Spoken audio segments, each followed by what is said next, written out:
아, 아. 안녕하십니까, 여러분. 튜터 유현준입니다. 이제 방학 뜬지 얼마 됐다고 벌써 이제 공부해야 되고, 근데 저도 이제 이런 튜터링 준비하고, 실무 수습도 나가야 되고, 참 인생이 고됩니다. 참 그렇죠. 하지만 어쩌겠습니까? 네, 열심히 해야죠. 그래서 이제 이 강의를 방학 때 들으시는 분은 이제 그 1학년 2학기가 힘든 만큼 방학을 알차게 보내시고, 그 다음에 학기 중에 들으시는 분도 그 학기 한 학기 화이팅해서 같이 공부하도록 합시다. 네, 그래서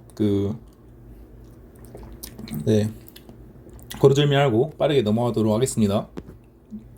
일단 제 이름은 유현준이고요. 네, 그 지난 학기 튜터링 지나신 분들은 알 거예요. 네, 이게 뭐냐 굳이 사진을 띄워놓은 이유는 이제 그 타 학우들은 다 이제 중강의로 해서 얼굴을 공개하고 하는데 뭐 저만 이제 숨기고 하는 거는 좀 그러니까 그래서 일단 부끄럽게도 사진을 같이 소개를 드리고 그 다음에 이제 저 같은 경우에는 이제 그거 형법 1과 형법 2, 형법 3 모두 A뿔을 받았고 네 아마 이제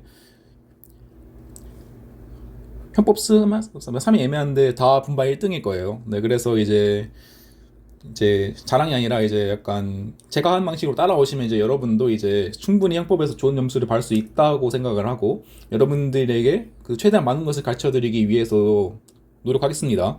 그리고 제 연락처는 이제 그 제가 그 톡방에 올린 구글 공유 폴더에 그 제 연락처를 담은 메모장에 있고 또한 이제 거기에 이제 제 그 전화번호와 메일 번호가 있으니까 만약에 질문이나 아니면 뭐 궁금한 게 있다면 이제 그 메일이나 제 전화번호로 아니면 톡 같은 데로 이제 그 보내주시면 되겠습니다. 네, 그래서 넘어가고 그래서 이제 그 튜터링 진행 방식은 그 1학기하고 동일하게 진행될 예정이에요. 그래서 제가 그 오후 7시, 그거 매주 수요일 오후 7시에 강의를 예약 업로드해서 올라오고 그다음에 여러분들은 이제 그 지정된 드라이브에서 그 파일을 받아서 그 수업을 들으시고 그다음에 만약에 사례가 있는 주면 이제 그 사례를 그 목요일 그거 수요일 날 올라가니까 목요일 저녁까지 그 써가지고 제 메일 주소로 보내주시면 제가 첨삭을 한 다음에 돌려드리도록 하겠습니다. 네. 그리고 이제 그 이번 학기는 제가 지난 학기에는 이제 저희 선배들이 써온 모듈과 아니 모듈이래. 저희 선배들이 써온 자료를 제가 수정한 것과 그 다음에 제 모듈을 병행하면서 수업을 했잖아요. 네, 근데 이번에는 그 제가 뒤에서 말하겠지만 그 분량은 엄청 많은데 저에게 주어진 시간이 8분, 그 8주밖에 없기도 하고 그 다음에 이제 그 형법 강론 같은 경우에는 그렇게 체계적으로 정리되어 내려오는 자료가 없어요. 네, 그래서 일단 시간 관계상 그리고 이제 자료가 없는 이상 제가 만든 자료를 기준으로 이제 쓸 거고요. 그 다음에 이제 물론 이제 이거는 이거 제가 만들었으니까 그거 이나로 내부에서는 얼마인지 돌려보셔도 되는데 외부로만 유출을 자제해 주시면 될 것 같습니다. 그래서 이제 또 넘어가고 그리고 이제 좀 양해 부탁을 하나 드리면 제가 그 공지에도 썼겠지만 그 제가 다음 주와 그 다음 주에 그러니까 2주차 3주차에 그 검찰 일반 시골 스스로 나가가지고 그 해당 주에는 좀 바빠서 그 강의가 주말에 올라오거나 아니면 강의 일정이 일주일 밀릴 수도 있어요. 네, 그래서 그 부분은 좀 그 양해를 해주십사. 네, 그리고 아마도 이제 이게 방학이라서 그렇게 막 빡빡하게 스케줄 맞출 필요가 없다 보니까 좀 더 좀 자유롭게 올라갈 수도 있을 것 같습니다. 네, 그리고 실제로 아마 일단 그래서 넘어가고 그래서 저희 계획표를 보면 이제 그 말했다시피 이게 사실 강론을 8주 안에 끝내는 게 사실상 불가능해요. 네, 그래서 진짜 그 강의가 되게 타이트하게 운영될 거고 그래서 이제 저희 그 2주차에는 이제 OT와 공모하는 그거 좀 간단하게 넘어가고 그다음에 살인 약취까지 해서 이제 아마 이번에는 이번에 얼마 안 나갈 거예요. 이번에는 아마 시작한 중이기도 하고 약간 여러분들이 아마 초론 내용들 다 까먹으셨을 거기 때문에 초론 내용들 좀 약간 복습하는 식도 들어갈 거기 때문에 좀 여유 있게 진도를 했어요. 그래서 그럼 이제 2주차에 이제 강단과 주거침입까지 하고 그럼 이제 벌써 이제 약간 그 개인적법이기 이거 벌써 약간 그 형법의 3분의 1 끝난 거죠. 2주차만으로. 그 다음에 이제 저 형법에서의 꽃인 이제 재산죄에 들어와서 이제 재산을 3주 만에 끝낼 겁니다. 그 다음에 이제 그 뒤에 이제 사실 이 헌법에서 제일 중요한 부분이에요, 재산죄가. 네, 그래서 이 부분을 좀 중점적으로 그 강의를 하려고 하고 그 다음에 이제 그 위에 약간 이어지는 그 사실 그거 그 사회적 법익과 그 개인적 법익에서는 제가 여기 각 계획표에 쓴 범죄 이외에는 사실 알 필요가 없는 죄들이 많습니다. 뭐 여러분들이 뭐 장례식 방해죄 이런 거를 이런 게 시험에 나오겠어요? 네, 안 나오겠죠. 그러니까 이제 이렇게 타이트하게 운영될 거고, 그 다음에 이제 그 중간고사와 기말고사 대비 특강은 이제 제가 약간 아마 이 그러니까 제 경험상 이게 그 방학 튜터링을 사람들이 잘 안 들어요. 네, 사실 저도 그 죄송하지만 제 선배가 한 튜터링을 방학 동안에 노느라 안 들었던 기억이 나는데요. 그래서 제가 굳이 중강의로 안 한 이유도 중강의로 해봤자 한 두어 명 들을 것 같아서. 근데 그럴 바에는 제가 그냥 이렇게 그거 저만 학기처럼 유튜브에 찍어 올리면 이제 여러분들이 학계에서도 볼 수 있잖아요. 그러니까 제가 그 학기 중에서 보는 분들을 위해서 일부러 이렇게 좀 짰어요. 그래서 4주차에 중간고사 대비 특강을 하고 8주차에 기말고사 대비 특강을 할 테니까 뭐 이제 수업 들으셔도 되고 방학 때 들으신 분은 뭐 그날 뭐 쉬셔도 되겠죠. 아무튼 근데 그래서 이 데뷔 특강 어떻게 할 거냐, 이게 그래서 아마 이번 그 제가 알기로 그 행복 강론을 원희학 교수님과 김대현 교수님이 하시는 걸로 알고 있는데, 네, 만약에 틀리다면 네, 그 저한테 메일 하나 보여주시면 네, 감사하겠습니다. 근데 아마 맞을 거예요 아마. 이게 그거 그 이게 2024년도고 제가 할 때는 이게 그거 장현아 교수님과 김대현 교수님이었거든요.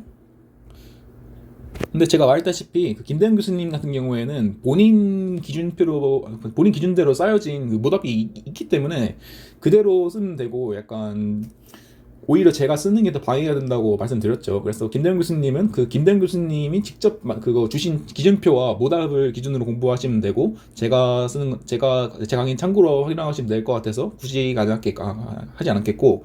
그래서 근데 이게 원혁 교수님 기출을 제가 그거 좀 원혁 교수님이 꽤 오랜만에 그 강론 강의 하신 거라 가지고 그 최신 기출 없어요. 최신 기출이. 그리고 제가 말했다시피 원혜혁 교수님, 장현환 교수님하고 최재욱 교수님은 시험 스타일이 비슷하다고 했죠. 네, 물론 약간 그거 OX가 들어가냐 마냐 차이는 있지만, 네, 그래서 그 참고 말씀드리자면 원혜혁 교수님은 매주 OX 보십니다. 네, 좀 괴롭긴 하겠지만, 네, 그래도 저는 할 땐 이건 원혁 교수님이 그 진학기 형성을 했는데 할 때는 되게 괴로웠지만 그래도 OX 푸는 게 그래도 돈 되더라고요. 아무튼 네. 그래서 원혁 교수님하고 이제 이 원장최가 이제 그 문제 스타일이 비슷하니까, 그래서 약간 그거 또 이제 최신 기출이 중요하기도 하잖아요. 그래서 그 이 특강은 제가 아마 그거 바뀔 수도 있겠지만 장인환 교수님 2023 기출과 그 다음에 원혁 교수님 기준으로 과거 최신 기출을 두 개를 풀려고 생각을 합니다. 제가 기억이 안 나는데 2020년도 19년도인가 있을 것 같아요. 근데 네, 없으면 만약에 네, 없으면 네, 그냥 그때 봐가지고 제가 어떻게 조정을 하고. 그래서 일단 이 데뷔 특강은 그 자연아 교수님 최신판 기출과 그 다음에 이제 원혁 교수님 기준 최신 기출을 본다고 생각을 하시면 될 것 같습니다. 김대 교수님은 제가 말씀드렸고, 그 다음에 제가 만약에 또 좋은 문제 같은 거를 접하게 되면 여러분들한테 이제 들고 올 수도 있겠고요. 아무튼 그래서 이제 약간 그 간단하게 공부 방법론 같은 걸 설명을 하면 이제 좀 그래도 오늘 시작한 주니까 처음부터 수업을 하면 그거 전 싫더라고요. 그래서 제 인생의 신조가 제가 하기 싫은 건 남에게도 시키지 말자기 때문에 좀 오늘은 라이트하게 나올 거예요. 오늘은. 그래서 이제 강론의 장점이 뭐냐, 일단 총론보다 쉽습니다. 이게 왜냐하면 여러분은 총론을 치기만 하면 약간 머리에 지났죠. 약간 처음 보는 개념과 그리고 되게 처음 보는 그런 이상한 그 이론적인 얘기들이 섞여가지고 막 이게 뭔지, 결국에 답은 뭔지 헷갈리고 막 짬뽕 되고 그래가지고. 근데 이게 그 강론 같은 경우에는 약간 그 실무와 좀 이어져 있다 보니까 좀 이론적인 얘기가 적고 판례가 되게 중요해요. 그래서 그 오히려 약간 총론 잘 못하시는데 강론을 잘 하시는 분들도 있긴 하거든요. 그래서 총론보다 쉽고 그 다음에 이거에서 이어지는 게 총론보다 재밌습니다. 왜냐하면 이제 총론 개념은 약간 이게 그 제 경험상으로 그 법이 약간 눈에 보여야 좀 재밌는 게 있어요. 이게 총론은 약간 이론적이고 추상적이어서 잘 안 보이는데 이 강문 같은 경우에는 되게 재밌는 판례 많거든요. 네, 약간 진짜 웃긴 판례도 되게 많아가지고 그 보시면서 약간 공부한 재미가 있습니다. 뭐 예를 들어가지고 뭐 그 친구 한 명 전역해가지고 데리고 바다에서 술 마시면서 생가래 하다가 바다에 빠뜨린 뭐 그런 이상한 재밌는 판례 많거든요. 네, 그런 거 그래서 쉽고 재밌다. 근데 단점이 뭐냐? 네, 일단 분량이 엄청 많습니다. 네, 당연하죠. 그래서 이게 그 타학교 같은 경우에는 이제 그 재산제와 그 다음에 다른 타학법을 이제 그 두 학기 나눠서 공부하는 학교도 있어요. 근데 그만큼 재산제가 중요하고 분량이 있기 때문에 근데 저희 학교는 이제 그걸 한 주만에 하죠. 근데 이제 원혁 교수님이 진도를 다 나갈지는 모르겠는데 아마 원혁 교수님은 네 그 평소 생각하면 다 나가실 거예요. 네 그만큼 네 분량이 엄청 많겠죠 분량이. 그래서 이게 김된 교수님은 네 그 저번에 네 그 작년 강의 때는 배임죄까지밖에 안 하셨어요. 그러니까 그거 작물부터 뒤에 있는 이제 뭐 문서, 뇌물 이런 건 다 빼먹으셨기 때문에 그만큼 분량이 많습니다. 그래서 약간 민법처럼 약간 양에 압도되는 측면이 있어요. 그 다음에 이제 두 번째는 형법 1 기본기가 탄탄하지 않으면 헤매기 쉽습니다. 이게 왜냐하면 그 여러분들 이제 뒤에 배우시는 이제 뭐 특수범죄 같은 거 있잖아요. 특수범죄 뭐 그런 거에서도 이제 약간 그 제가 말했죠. 그 약간 우리 그 총론 개념이 모든 문제 안 나오지만 문제 나온다고. 그러니까 그 모든 문제의 베이스가 되는 게 형법 총론이기 때문에 특히 이런 착수나 기수시기 그 다음에 이제 그 공범 관계 이런 거에 대한 기본기 탄탄해야 이제 약간 그거에서 쌓아가는 거 있거든요. 특히 공범 쪽이 탄탄하면 약간 그 특수에서 약간 그 합동해서 저지르는 것들은 이제 약간 따로 공부할 필요가 없을 정도로 약간 이어진 면이 있기 때문에 형법의 기본기가 탄탄한 해야 돼요. 네, 그래가지고 제가 그 뒤에 당부의 말씀이 있지만 좀 그 형법 총론을 복습하시고 제 강의를 들어야 한다는 거를 제가 또 네, 특히 강조드리고 그 다음에 또 이제 이게 안 그래도 많은데 이 약간 특별법 내용이 들어갑니다. 이게 그 특별법이 약간 그거 소위 홍익천에 말하면 세 가지 유형이 있는데 네, 저도 좀 동의하는 것 같아요. 이 특별법이 첫 번째로 두 번째 세 가지 유형이 있는데 첫 번째는 그냥 아예 그냥 별도 따로 공부하지 않으면 따로 공부하지 않으면 못 푸는 것들이에요.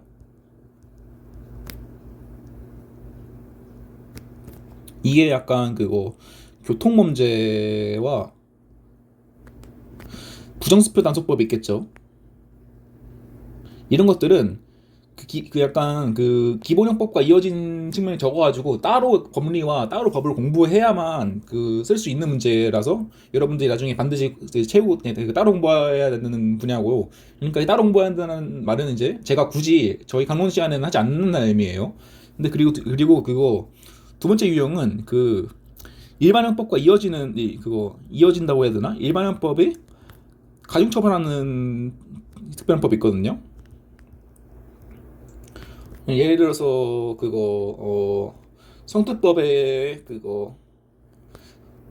특수원관이 있어요. 네, 되게 재밌게도 그 특수폭행, 상해, 뭐 절도 이런 건 다 평법에 있는데 특수강간은 또 여기 특별법이 있거든요. 근데 이게 막 이렇게 막 특별히 막 따로 이것처럼 따로 공부하는 게 아니라 그냥 기본형법에서 약간 바뀌는 거예요. 그냥 예를 들어서 이제 그 일반형법의 강간이 그냥 그거 아이한테 하면 성특법 강간이 되는 거고 그 청소년한테 하면 이제 그거 아청법인 강간이 되는 거예요. 그만큼 그냥 그거 일반형법의 개념으로 충분히 볼 수 있는 내용이기 때문에 이 정도는 네, 쉽게 말하면 약간 조금만 더 배우는 거기 때문에 굳이 안 하고 넘어갈 이유가 없어요.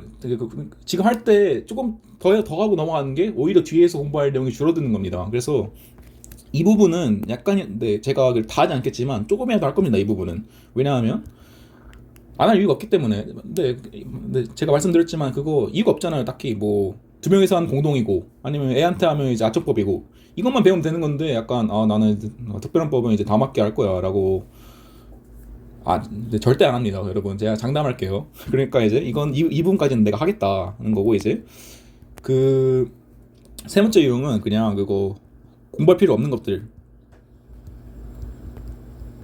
나오긴 하는데 그냥 그거 나오면 그냥 조문 찾아가지고 쓰면 되는 거예요.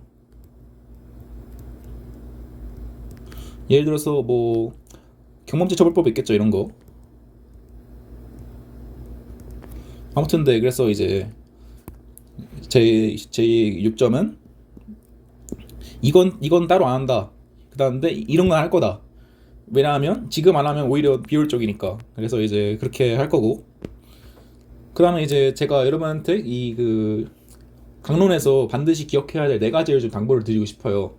그다음 첫 번째는 이제 보호법익을 외워두는 게 중요합니다. 이게 보호법익이나 이제 어떤 범죄에서 이제 약간 예를 들어서 살인죄, 근데 그거 애초에 저희가 그 총론에서 약간 형법론을 좀 대충 배우긴 했는데 저희가 벌을 주는 목적이 뭐예요? 그냥 그 사람이 그냥 그 사람을 약간 괴롭히기 위해서 벌을 주는 게 아니라 어떤 목적이 있죠. 네, 근데 그 특정한 그 사람의 이익을 보호하기 위해서 그 어떤 사람에게 벌을 주는 거잖아요. 그래서 이 보호법이랑 그래서 예를 들어서 살인죄에 있어서는 이제 그 사람의 생명이 있겠고 뭐 재난죄에 있어서는 이제 그 사람의 그 소유권이나 재산권 같은 게 있겠죠. 이런 보호법익들이 약간 그 죄에서 약간 그 죄의 근본이라고 해야 될까요? 그 되게 많이 이어져가지고 이 근본 알고 있으면 오히려 외울 게 줄어드는 면이 있어요. 그래서 그 보호백을 외워두면 그 죄를 쓸 때 약간 판례 같은 거 쓸 때 약간 그다음 검토 같은 거 쓸 때 일반론적인 논거를 활용하기 쉽고 그다음에 이제 또 보호법익과 보호 정도가 착수 및 기소 시기가 이어지기도 합니다. 그다음에 이 보호법이 어떻게 이그 착수와 기소 시기가 이어지는지는 오늘 볼 거고 그다음 죄수에서도 이어져요. 예를 들어서 이제 포괄일죄 같은 경우에는 이제 그 되게 여러분들이 지금은 이제 그거 너무 어려워가지고 안 보지만 그 포괄일죄 같은 경우에 되게 중요하거든요. 특히 약간 형소와 특별법과 이어지는 게 있어가지고 뭐 예를 들어서 포괄일죄면 이제 뭐 이대익이 합산된다든지 아니면 포괄일죄면 이제 약간 그 시효가 늦춰진다든지 그런 게 있기 때문에 그럼 죄수에서 약간 포괄일죄 판단할 때도 보호법익이 중요하단 말이죠. 그래서 제가 말한 거는 이 보호법익을 외워두면 그 소위 이제 1타 3피를 할 수 있다는 거예요. 그래서 특히 이제 그렇게 그다음에 추가로 이제 약간 답안지 깊이가 되게 있어 보이죠. 되게 있어 보이잖아. 무슨 뭐 되게 뭐 협박의 아니 그거 강요죄 보호법익은 무슨 의사결정의 자유 이런 식으로 쓰고 있으면 되게 있어 보이니까 답안지가 쫄라면 답안이 아니라 더 깊이 있는 답안지가 되겠죠. 그래서 보호법익 정도는 매 범죄마다 외워두시는 게 꼭 중요해요. 특히 애초에 보호법익의 핵심인 그런 죄도 있어요. 예를 들어서 주거침입 같은 경우에는 보호법익이 핵심이에요. 이 보호법익을 주거권으를 볼지 아니면 이제 사실상의 평온을 볼지 이런 식으로 나눠지는 것도 있기 때문에 반드시 이제 보호백을 모든 죄마다 좀 기억을 해주십시오. 좀 약간 기억까지 아니더라도 알고 있을 필요가 있어요. 네, 그래서 저는 강조를 드렸습니다. 그 다음에 두 번째로 이제 이거는 약간 이미 여러분들 중에서는 이미 약간 그 감각적으로 하고 싶은데 하고 계신 분들이 많을 텐데요.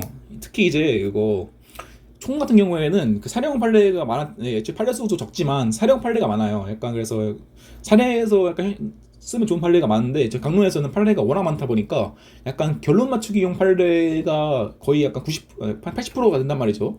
그래서 약간 그 중에서 일반화하기 힘든 판례 같은 경우는 그냥 약간 그거 결론만 맞춰서 약간 그거 기억을 해두고 나머지는 약간 그 판례 중에서 어떤 그 개념을 설명하다든지 무슨 뭐 기준을 설명한 판례가 있어요. 뭐 예를 들어서 판례가 약간 뭐그 예를 들어서 뭐 위대한 물고의 휴대란 그 휴대는 약간 그거 몸 또는 몸 가까이 소지가 아니라 널리 이용한다는 것의 의미다라고 약간 그런 설명을 하고 있으면 이거는 이제 제가 쓸 수 있는 판례잖아요. 근데 이제 약간 그 객관식용 판례 같은 경우는 이제 낯을 들고 이제 다가가면 살인 기수다. 아니 뭐야 그거 뭐냐 그거 살인 착수다. 네 이런 게 있죠. 네, 약간 그거 결론만 맞추는 용도로. 그래서 이 두 개를 구분해가지고 이런 개념 정의하는 판례들과 이제 약간 그 뒤에 결론만 봐야 되는 판례들을 구분해가지고 공부할 필요가 있습니다. 그 다음에 이제 세 번째는 이거 제가 아까 말한 거죠. 네. 그거 일반법 가정처분 규정들은 일반법에서 끝내야 돼요. 네. 굳이 안 끝낼 이유가 없어요. 네. 아니 맞잖아요. 약간 뭐 딱히 막 무슨 아예 그냥 한 틀을 공부하는 것도 아니고 그냥 한 죄마다 그냥 한 줄씩만 더 공부하면 되는 건데 이걸 굳이 다음 학기까지 미뤄가지고 새로 아예 그냥 새로 공부한다? 네. 안 좋은 생각이라고 제가 말씀을 드리고 이게 진짜 중요한 게 여러분이 약간 그 다음 학기에서는 그거 예를 들어서 약간 공동상해를 써야 되는데 내가 상해 공범이라고 썼다 해가지고 막 감점이 안 되거나 심하게 되지 않거나 안 될 거예요. 근데 이제 여러분들이 실전 변시에서는 이제 그 결론 배점이 다 날아간다. 근데 다 나가겠죠 당연히 그렇게 쓰면. 플러스 이제 그렇게 결론이 틀리면 그 과정에서 실수가 날 수밖에 없어요. 그래서 그거 까이기 때문에 상당히 치명적인 결과가 발생할 수도 있고 그리고 또한 이제 그 원혁 교수님 같은 경우에는 그 대근본파예요. 그래서 약간 학설에 풍부한 논의, 검토, 조문 이런 거 되게 좋아하시거든요. 그래서 이렇게 이런 식으로 약간 좋은 인상을 줄 수 있는 거는 이제 아마 은혁 교수님 분반에서 더 구독자만데 훨씬 유리할 거예요. 그래서 이제 이거 제가 또 이제 과학 요구하는 게 아니라 그냥 뭐 상해로 공동 상해로 이런 거 정도만 요구하는 거니까 너무 약간 불안 가지지 마시고 네, 특별한 법을 그래도 미루지 말자라는 점을 이제 말씀을 드리고, 네 번째, 실전에서 문제풀이에 충분한 시간을 들이세요. 이건 제가 그 총론 때도 말한 것 같은데, 저 같은 경우에는 그 1시간에서 그 시험 시간이 1시간이면 10분 정도는 문제를 풉니다. 네, 좀 그 개요를 짜고 이렇게 여러 개를 짜고 해요. 네, 특히 이제 저희가 이제 그 타이핑하기 때문에 더 체중 시간이 늘어나기도 했고 그만큼 문제풀이 시간이 중요해지는데, 이게 왜냐하면 이 형법 강론에서는 죄명을 맞추는 게 중요해요. 네, 당연하죠. 이제 죄명을 맞춰야 이제 그거에 대해서 무슨 필요한 쟁점도 다 맞추고 그다음에 어떻게 논리 구성을 하잖아요. 근데 여러분이 급하게 풀다가 죄명을 다리를 잡은 다음에 이거 씻어서 이거 써요. 그러면 싹 다 틀린 문제고 그냥 다 날아가는 거예요, 문제가. 그러면 정말 진짜 치명적인 문제입니다. 특히 이게 총론에서는 여러분이 어차피 나와봤자 뭐 살인, 뭐 폭행, 특수폭행, 뭐 상해 이런 거잖아요. 근데 그래서 틀릴 여지가 없는데, 강론은 엄청 많잖아요. 특히 무슨 뭐 죄도 엄청 많고 그다음에 뭐 죄가 2개 되면 무슨 뭐 실형이고 뭐 강요, 폭행 이런 식으로 막 그런 식으로 막 많다 보니까 그렇게 문제 풀다가 죄명이 틀리면 진짜 다 틀립니다. 그러니까 이거를 반드시 문제풀이에 충분한 시간을 들이셔야 돼요. 그 예를 들어서 이제 저희 장현아 교수님 작년 중간고사 때 간호사가 사람을, 네, 이것도 제가 말한 것 같은데, 간호사가 어떻게 그 노인 떡 먹여가지고 죽이는 거 있죠. 그래서 약간 이거를 유기치사로 쓰는 순간 이제 무슨 뭐 유기치사죄, 무슨 뭐 유기보호법 이런 필요 없는 쟁점인데 다 빵점이죠. 이런 것들 다 빵점이고, 여기에서 필요한, 네, 그냥 보통 살인 나왔으면 이제 보통 총론 쟁점이 나오겠죠. 여기에는 나오는 것도 다 빵점이 되는 거예요. 그러면 안 썼으니까, 네, 통백이니까.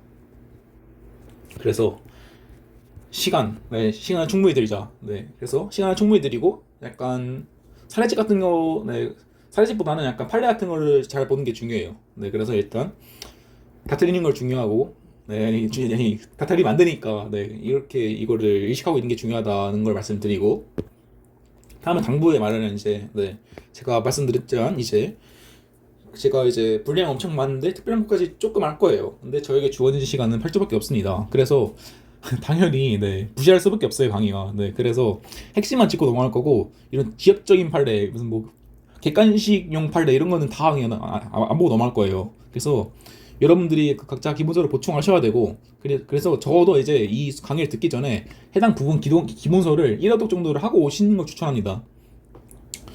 그 다음에 이제 그거 총론 부분을 제가 말했지만, 네, 총론 부분을 한번 복습하고 들으시는 게 좋아요. 그래서 제가 따로 그거 혹시라도 제 총론 튜토링을 듣지 않으신 분을 위해서 이번 그 파일에 제 총론 사례 모듈을 올려놨어요. 네, 적어도 그거라도 이제 그거 아니면 이제 여러분들이 제가 계속 부탁드렸던, 네, 본인이 쓰신 사례형 모듈을 읽던가 아니면 제가 올린 것들을 한번 쭉 읽어보시는 거를 추천드려요. 그 다음에 사례형 모듈을 꼭 쓰시라. 네, 아마 제가 저번 강의 때도 매일매일 말했지만 그 사례형 모듈의 중요성을 계속 말했지만 쓰신 분들은 드물겠죠. 네, 쓰시는 게 중요합니다. 네, 그래서 이제 뭐 제가 뭐 민법이 더 중요하니까 딱히 뭐라 못하겠지만 그래도 사례형 모듈을 좀 구성하는 게 되게 좋다. 제가 볼 때는 어떤 의미에서 사례집 쓰는 것보다 중요하다라는 말씀을 드리고, 네, 이제 그러면 이제 드디어 수업으로 넘어가도록 할게요. 네, 뭐 오늘 수업 내용은 네, 진짜로 별거 없으니까 네, 빨리빨리 넘어가도록 합시다.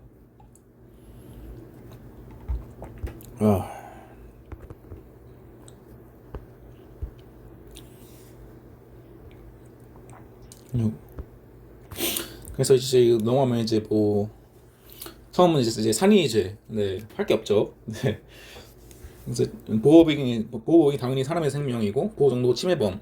그래서 제가 아까 말했던 거에 이게 그게 침해범, 네, 그러니까 그런 보호법이 어떻게 착수와 기소식이 이어지냐. 이 침해범 같은 경우에는 이제 제가 그때 형법총론 어느 강의인지 모르겠는데 이런 범죄 종류에 대해서 설명을 드린 적이 있는데, 침해범 같은 경우에는 이제 보호범의 침해가 발생해야 이제 기소가 되는 거죠. 근데 이거에 대비되는 개념이 이제 위헌범이 있는데, 위헌범은 해당 보호법이 위험이 발생한 것만으로 이제 범죄의 기소에 이르는 거죠. 이제 그 위헌범의 약간은 그 되게 그거 위헌범도 그 두 가지가 있는데 그거 구체적 위헌범의 예시로는 이제 배임죄가 있겠고 그 다음에 이제 추상적 위헌범의 예시로는 이제 그거 우리가 뒤에서 배울 협박이 있거든요. 그러니까 특히 이런 협박 같은 경우에는 그래서 이 사람이 실제로 약간 무서움을 느낄 필요가 없고 그냥 일반인으로 하여금 되게 공포심을 느낄 정도면 충분하다는 식으로 그런 위험이 있으면 바로 기소도 이르는 게 되는 거죠. 네, 그래서 제가 말한 게 이렇게 보호법익과 보호 정도가 착수와 기르시기로 이어지는 경우가 있다는 거 말씀드리고 근데 살인죄는 할 게 없어요, 여러분. 이게 네, 이게 당연히 이게 살인, 상해, 폭행 이게 할 게 없으니까 당연히 총론에 맨날 나오는 거죠. 그래서 이제 뭐 사람을 살해, 고의 해서 이제 뭐 객체는 이제 이거는 약간 그 계획에서 그냥 한 문제 나올 거예요, 이거는. 그래서 이것도 그냥 다 읽어보시고.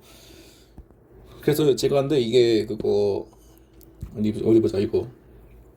그래서 이제 사람의 시기에 대해서 네, 그래서 저희가 민법에서는 이제 그 소위 전문론 추설이잖아요. 사람의 시기가. 근데 저희 형법에서는 이걸 좀 앞당겨가지고 진통설로 네, 그걸 당기는데 그 이유는 당연히 이거 민법 같은 경우에는 그 법이 자체가 약간 그 재산과 신분관계를 규율하는 법이기 때문에 약간 이렇게 그렇게 규율한 법이고 형법은 이거 사람의 생명을 보호하는 법이기 때문에 당연히 이 보호 정도를 앞당겨가지고 더 넓은 보호를 하는 게 맞겠죠. 그래가지고 두 개의 시기가 다른 거예요. 약간 재산을 보호하냐 아니면 이제 사람 생명을 보호하냐 나 이런 쪽이 문제가 된 거죠. 그래서 이제 뭐 이게 대립을 하는데 근데 사실 제가 말했지만 쓸 일은 없어요. 그냥 그거 계획에서 이거 나오면 이것만 맞출 수 있으면 돼요. 이것만 우리 형법에서의 사람의 시기는 진통설이다. 네, 끝.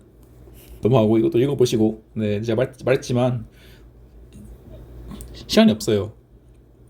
아무튼 이제 그래서 굳이 근데 이게 할 게 없으니까 그리고 여러분이 총론을 이제 아마 다 까먹으셨을 테니까 좀 그러니까 복습한 용도로 이제 존속살인죄가 있죠. 이건 분쟁신문범인 건 다 배웠고 그래서 이제 이거를 이제 보통 살인 고의로 이제 이 주황일과를 만들면 이제 저희가 소위 말하는 이제 그 부합설에 대해서 이제 15조 1항이 되는 거고 저희가 근데 그 고의 전형 부분에서 어떻게 배웠어요? 처음에 이제 그거 13조, 14조에서 과실범인지 검토하고 그 다음에 15조 1항 검토하고 그 다음에도 이제 해결이 안 되면 학설에 위임되어 있는 부합설을 본다고 말씀드렸습니다. 이 기본적인 거를 이제 약간 머리 안 돌아 있어가지고 그때 중간고사 때 틀린 분들 있죠. 네, 그래서 이제 기억을 하시고 그 다음에 이제 이것도 이제 나온 거죠. 이게 그 중한 고의로 교환결과 실현시킨 경우에가 이제 조문이 없으니까 우리는 이제 부합설을 이름을 뜬다. 부합설이 뭐가 있다? 구체적 부합설과 부정적 부합설이 있는데 이 중에서 이제 그 구체적 사실의 착오에서 객차의 착오 부분은 두 개가 똑같아가지고 실익이 없다. 하지만 이제 구체적 사실의 착오에서 그 방법의 착오 같은 경우에는 그러니까 소위 그거 수단과 방법의 오류로 내가 의도과 다른 객체의 이제 결과가 발생한 경우에는 이제 그 구체적 부합설은 이제 그 인식 사실의 미수와 인식 사실의 미수와 이제 그다음에 발생 사실 과실범 이렇게 되고 그 다음에 이제 그 오히 법정적 부합설은 이걸로 그냥 고의 전용 인정해버려 가지고 발생 사실의 고의 기수범을 인정한다라는 내용을 이제 다 기억하시겠죠, 여러분? 그래서 이제 뭐 써있고 이제 뭐 근데 내가 이게 뭐 간단히 쓸 필요가 있기도 해요. 이게 예를 들어서 저희가 명예훼손에서 이런 내용이 나오는데 명예훼손 같은 경우에는 판례 쓰고 이런 다 쓴 다음에 없잖아요. 공간이 무슨 부합설도 쓸 그래서 약간 부합설 쓸 공간이 없으면 약간 그 주황고의를 경항규 포함함으로 약간 이렇게 짧게 쓴 방법도 있긴 합니다. 근데 권장하진 않고요. 그다음 공범. 네, 그다음에 이제 제가 말했지만 이제 저희 33조가 이제 공범과 신문을 기준하는데 그래서 이제 그 저희 판례 같은 경우에는 그래서 네. 판례 같은 경우는 이제 그거 제33조 본문이 그 진정신문범과 분진정신문범의 그 성립 그 두 개의 성립을 그 근거하는 규정이고 그 다음에 이제 단서 같은 경우에는 분진정신문범의 과형만 규정하는 것이라고 이제 저희 판례 보고 있죠. 네, 그거 기억하시고 그 다음에 이제 그 신문자 비신문자는 이제 조문 없는 형태인데 그래서 이제 분진신문범 신문범이 이제 가공했을 때 그냥 그래서 이게 그냥 조문 없으니까 일반론을 따라가지고 31조를 쓸지 아니면 그냥 아니 그래도 이제 그거 33조 약간 그거 신분 개별화를 적용해가지고 이 제33조 단서를 적용할지에 대해서 판례 같은 경우에는 명시적으로 33, 이 경우에서 33조 단서가 31조보다 우선 적용된다는 판례가 있죠. 네, 그 부분도 이제 다시 공부하고 오시고. 그래서 이제 네, 그럼 끝났어요. 그러면 이제 나온 건 이제 그거 초탁승낙살인죄 이것도 여러분들 배웠죠. 그래서 뭐 그냥 뭐 보시면 되고, 당연히 이런 승낙가, 네, 이런 승낙은 당연히 피해자의 그거 처분권 있는 피해자의 자유로운 의사에 의한 승낙이어야 돼요. 그리고 이러한 승낙은 당연히 날 죽여달라는 건데 명시적으로 되게 이걸 넓게 인정은 곤란하고 반드시 명시적인 경우만 인정해야 되겠죠. 근데 판례도 별 게 없습니다. 네, 그냥 뭐 이런 것만 읽어보시면 되고. 그 다음에 이제 나오는 거 이제 그거 자살교사 방조죄가 따로 있죠. 이게 왜 있냐? 저형법상 자살이 범죄가 아니죠. 네, 당연하죠. 근데 이게 이거를 이거 범죄로서 어떻게 할 거예요? 뭐냐? 그거 이미 이승으로 도망간 사람을, 아니 이승이래. 이미 그 딴 세상으로 도망간 사람을 잡아올 수도 없잖아요. 근데 저희가 이제 배웠죠. 공범의 정속성 이론. 정범이 이제 죄가 안 되면 그거 교사방조범을 처벌할 수가 없잖아요. 그러니까 이제 아니 이거 자살은 범죄가 아닌데 이걸 뭐냐 내가 교사방조했다고 나 아닌데? 라고 할 수 있잖아요. 그래서 입법이 된 거예요. 그래서 네, 그래서 이게 뭐 법이 따로 이제 네, 뭐 아니 뭐냐 법이 있으니까 처벌하는데 문제 없겠죠. 네, 그래서 이제 그 자살교사 방조죄가 이런 의미에서 있다는 재밌는 얘기 정도만 기억하시고 안 나옵니다. 위계 위력에 의한 살인도 네, 그냥 이거 보세요. 네, 이거 그냥 그거 이 위계의 정의와 위력의 정의는 뒤에서도 계속 나오니까 이거 정도는 좀 이거 정도 외울 필요가 있어요. 위계와 위력의 정의. 그래서 위계는 목적 달성을 위해서 피해자가 오인, 착각, 부지를 일으켜서 이를 이용하는 것. 그 다음에 위력은 이제 사람의 의사를 제압할 수 있는 세력. 이 정도만 이제 알고 계시면 되고. 네, 빠르게 넘어갈게요. 그 다음에 이제 나오는 게 상해. 네, 상해와 폭행도 할 게 없죠. 네, 저희 여러분들 하도 많이 해가지고 이제 특히 최재 교수님 수업을 들으신 분들은 네, 다한 내용들입니다. 네, 근데 물론 김래 교수님 분반 여러분들도 이 수업을 듣는 사람이 있을 테니까 좀 설명을 해도 할긴 할게요. 그래서 이제 그래서 이제 상해죄 구성 요건은 이제 아니 그 보호법, 제가 맨날 말하는 게 이제 보호법이 중요하다는 건데, 그래서 보호법익은 신체의 완전성이고 침해범이다.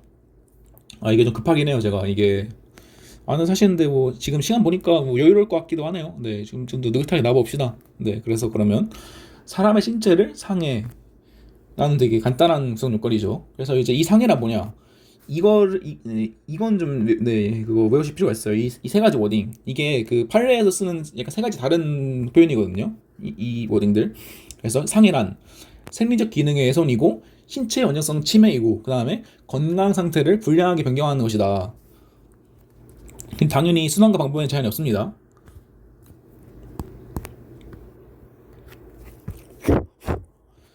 그래서 이제 그거 그러니까 그래서 이 상해죄가 보통 단독으로는 잘 안 나오는데 그냥 나온다면 네, 이런 식으로 약간 그 개념을 써주시면 되는 거예요. 그래서 이제 당연히 고의는 당연히 그 사람에게 상해가 간다는 의식과 의사죠. 그다음에 이제 뭐 재수는 이제 당연히 이거 살인과 똑같이 그게 피해자의 신체 안전성을 보호하는 그 사람의 그 피해자의 신체 안전성의 보호 법칙이니까 당연히 피해자의 수에 따라 정해지겠죠. 재수가 뭐 이건 넘어가면 되고, 그다음에 이제 써놓은 게 이제 무슨 뭐 유의점이 이게 있는데, 이건 제가 그거 네, 뒤에 폭행해서 할게요. 네, 이거 약간 그거 그 뭐냐 특수범죄 같은 걸 설명을 다 폭행에 몰아놔가지고, 그리고 네 이것도 네 이 내용과 포함해가지고 뒤에 설명할게요. 그래서 이제 나오는 게 이제 상해 개념. 네, 이게 나오죠. 이제 뭐 이걸 아마 쓸 일이 없을 거예요. 그리고 이게 그거 신체 외모의 중대한 변화로 상해를 보는 그 서는 그거예요. 약간 뭐냐 예를 들어서 이제 그 머리카락을 잘라버리는 거, 뭐 수염을 뽑는 거. 네, 그것도 상해로 보는 게 있는데 저희 판례는 뭐냐, 이것도 볼 필요 없고 그냥 생리적 기능 훼손설이라서 이제 이것만 알고 있으면 돼요. 그냥 이것만 건강 상태를 불량하게 변경, 그리고 이거 뒤에 나오는 이제 그거 생리적 기능의 훼손, 신체 안전성 침해, 이것만 알고 오시면 되고, 이제 그 다음에 나오는 게 약간 이게 약간 여러분들이 되게 헷갈려 하시는 거예요. 이제 소위 이제 그거 상대적 상해 개념이라는 게 있어요. 이제 그거 그러니까 이게 쉽게 말하면 되게 그거 지나치게 경미하고 되게 그 일상생활에서 되게 치유될 수 있는 것 정도는 이제 상해가 아니지 않냐라고 약간 그런 논리인데, 이게 여러분들이 그냥 써 있으니까 그냥 이거 그냥 뭐냐, 뭐라 해야지, 그 상해가 나오면 다 이것만 씁니다 여러분들이. 약간 이게 약간 제가 볼 때는 그 히읗 치읓 치읓이 되게 좀 강의를 할 때 좀 실수를 한 것 같아요. 이게 왜냐하면 이 개념은 약간 그 모든 약간 모든 상해에 쓰는 개념이 아니에요 애초에. 그래서 이 개념이 왜 나왔냐, 그게 쉽게 말하면 이게 저희가 뭐냐, 그거 일반 상해죄는 되게 가볍지만 저희가 그거 지금 보시면 예를 들어서 강도상해 쪽으로 볼까요 한번? 네, 강도는 이제 그거 보시면 알겠지만 여기 3년 이상이죠. 여기 그거 가운데 이쪽에. 근데 이제 여러분 보시면 알겠지만 강도 치상이 되는 순간 형이 7년 이상이 되는 거예요. 무기도는. 그러니까 형이 거의 2배도 아니고 곱배이게 되죠. 네, 그래서 이게 왜냐? 그러니까 이게 약간 그런 상황에서 약간 그런, 예를 들어서 얘가 그거 강도를 했는데 멍이 들었어요. 참고로 이제 상해 개념은 되게 넓어요. 그래서 제가 말했잖아요. 건강 상태의 불량한 변경이면 다 상해다. 그래서 뭐 저 판례도 있죠. 무슨 뭐 기절시킨 것도 상해고, 멍을 그냥 이거 하다 무슨 뭐 멍이 들어도 상해다. 그래가지고 상해가 되게 넓은 개념인데, 예를 들어서 내가 그거 강도를 하는데, 그리고 보통 그 강도나 강간 같은 경우에는 이 그 폭행과 협박이 약간 그 반환 불가능할 정도의 폭행과 협박이기 때문에 보통 상해를 수반하는 경우가 많아요. 그래서 근데 예를 들어서 그래서 강도를 하는데, 예를 들어서 이제 그거 멍이 들었다. 그리고 이건 실제 판례인데, 아니 실제 판례가 아니라 약간 장현아 교수님이 썰 뿌려주신 건데, 이 사람이 그 강도 짓을 했어요. 근데 강도를 하면서 약간 그거 어디 그냥 땅에 누워가지고 내 채무 포기, 뭐냐 그거 그 너의 빚을 뭐냐 면제하게 해주겠다라는 약간 채권 포기서를 쓰게 합니다. 그것도 이제 그거 강도죠. 여러분 뒤에서 배우겠지만 그거 재물뿐만 아니라 재산상 이익을 침해한 것도, 그걸 상취하는 것도 강도이기 때문에. 근데 그 사람이 그렇게 뭐냐 쭉 앉아가지고 쓰는 과정에서 허리가 아프대요. 그래서 무슨 어디 병원 가가지고 전치사주 요추 뭐 염증 그거를 받아왔어요. 근데 이제 그래가지고 이제 그거 가지고 이제 검사에 신나가지고 강도 상행으로 그냥 해버린 거죠. 무시무시합니다. 그리고 이제 그냥 그거 솔직히 말하면 그 강도 폭행도 그냥 그거 칼 들고 약간 그거 칼 들고, 네, 칼 정도면 당연히 협박이죠. 네, 근데 되게 그거 중앙 협박인데, 이거 와중에 머리 툭툭 치는 정도 플러스 이제 약간 쭈그려 그거 쓰면서 이제 허리 아픈 거. 그러니까 이제 근데 그 경우에도 저희가 원래 그러니까 원래 일반적인 상해 개념을 쓰면 그것도 상해예요. 그것도. 근데 이제 약간 그 죄의 형과, 네, 그 죄의 약간 형과 안 맞죠. 네, 그래서 이게 특히 이제 그 7년 이상이면 제가 그때 말한 것 같은데, 7년 이상이면 그 뭐냐 법률상 강경을 해도 3년 반이고, 그럼 집행유예가 안 나옵니다 실무적으로. 네, 그래가지고 그게 엄청 큰 의미가 있죠. 그러기에 이렇게 되게 좀 경미한 부분에도 이제 약간 강도상해나 이런 되게 무거운 죄에서는 좀 상해를 좀 낮게 바르지 않냐는 것이 이 개념의 출발이에요. 근데 그래서 이 구조를 알고 있어야 되는데, 여러분들이 이제 그냥 모든 상해에서 다 쓰는 거죠. 이제 모든 상해에서 뭐 그래서 뭐 예를 들어가지고 뭐 주먹을 휘둘러가지고 뭐 기절하거나 아니면 무슨 코피가 났는데, 뭐 기절한 건 이제 뭐 여기 뭐냐 기준을 볼까 한번. 뭐 기절한 거 뭐 경미한 뭐냐 그거 딱히 말 없으니까 경미한 거겠지. 그 다음에 무슨 기절하면 무슨 알아서 일어날 거고, 그 다음에 뭐 내일 뭐 알아서 잘 지내겠지. 이래서 기절은 상이 아니다. 이런 식으로 막 상대적 상해 개념을 막 남용하시는, 그거 뭐냐 남용하게 돼요. 이게 그러니까 그러면 안 되고, 이 상대적 상해 개념은 극히 예외적인 거라고 알고 계셔야 돼요. 그래서 이게 약간 그거 특히 이게 히치치읓은 이게 약간 여러분이 시험장에서 어떤 약간 그거 쓰고 올 거리를 중시하기 때문에 이 부분은 약간, 네, 되게 포괄적으로 설명하긴 하는데, 네, 그래서 약간 이게 그래서 여러분들이 이걸 꽂혀가지고 막 되게 흔히 하는 실수가 무슨 뭐 전치 무슨 뭐 2주 3주에 집착을 해요. 여러분이 집착을 하고, 그래서 막 이거 전치 2주면 뭐 상해가 경미하고 3주면 뭐 무언가 그렇게 하기도 하고 막 무슨 뭐 전치 몇 줄 한 마리 안 나왔으니까 좀 가벼운 상해가 아닌가 막 이런 식으로 막 헷갈린단 말이죠. 그래서 이제 제가 말한 거는 이제 그래서 보통 일반적으로 다 상해예요 보통. 그리고 그래가지고 그거 예를 들어서 이제 여러분 책 중에 판례 중에 이게 있어요. 무슨 뭐 강간하다 먹는 걸 상해 부정한 게 있는데 사실 이거는 그거 이게 아마 피멍이었을 거예요. 그래서 아마 이게 약간 그거 그 강도 강간인 경우에도 무슨 뭐 강도나 강간인 경우에도 이렇게 약간 무슨 뭐 칼로 그냥 칼로 머리 좀 치거나 아니면 그 허리 통증 같은 경우는 당연히 안 되겠지만 이 경우에도 그거 내가 뭐냐 그거 강간을 하거나 강도를 하거나 사람이 피멍이 들으면 당연히 이거는 그 상대적 상해 개념을 쓰더라도 이거 상해에 있는 거다 이거는. 제가 말한 게 그거예요. 그래서 남용하지 말라고. 그래서 이게 이걸 부정한 판례가 있는데 이것도 제가 기억으로 80년대 판례일 거예요. 약간 그 강간의 약간 심각성과 약간 피해자에 대한 고려가 좀 덜했던 시기죠.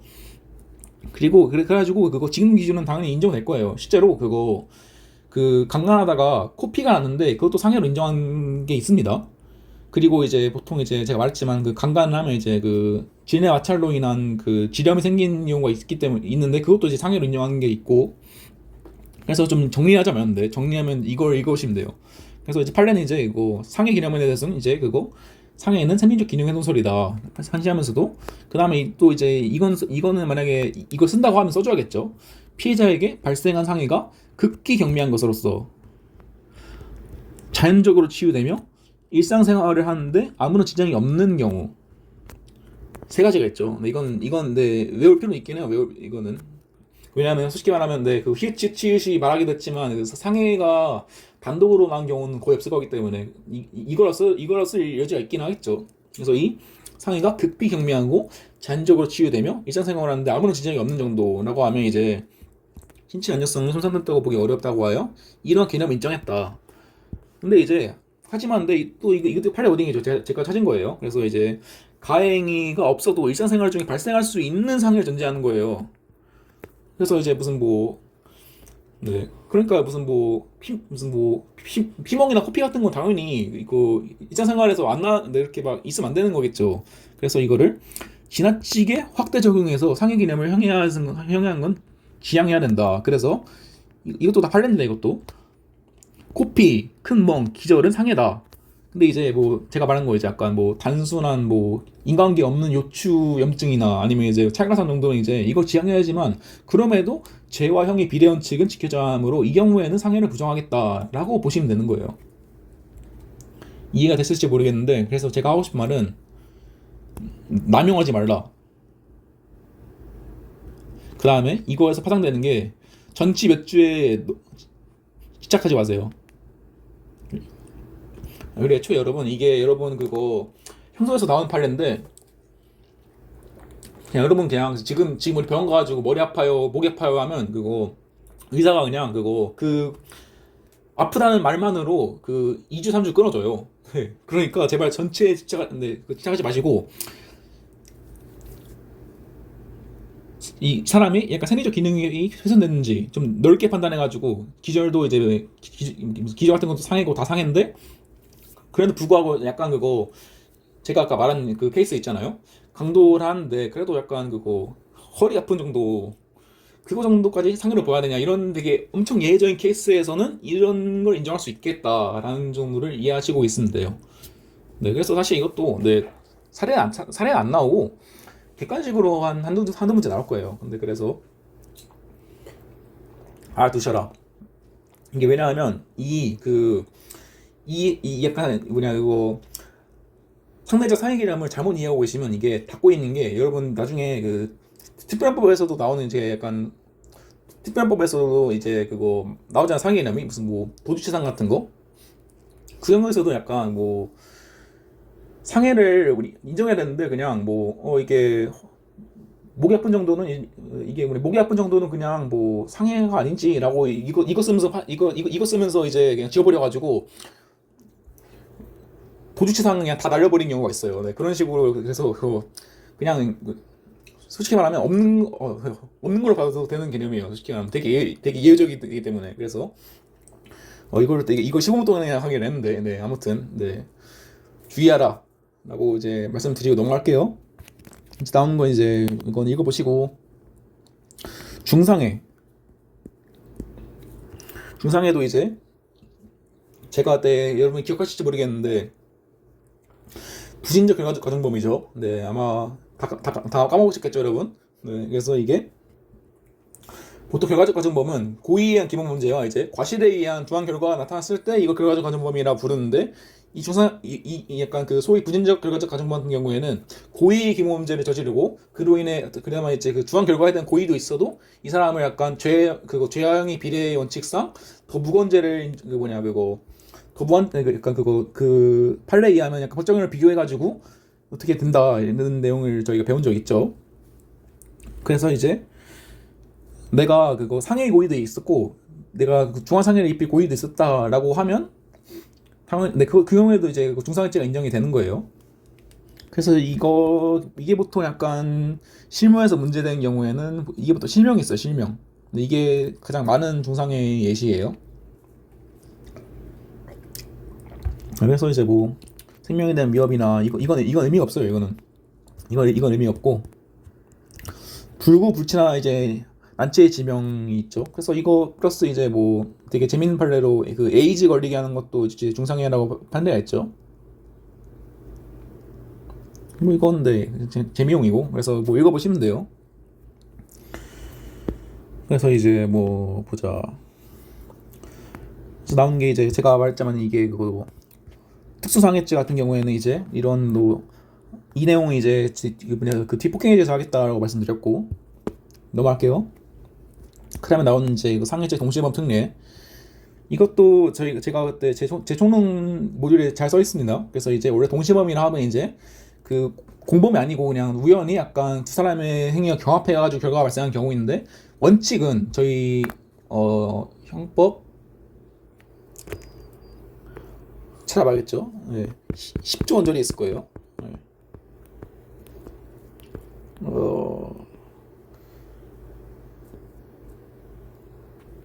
10조 아니라 19조죠. 네, 여기 있네요.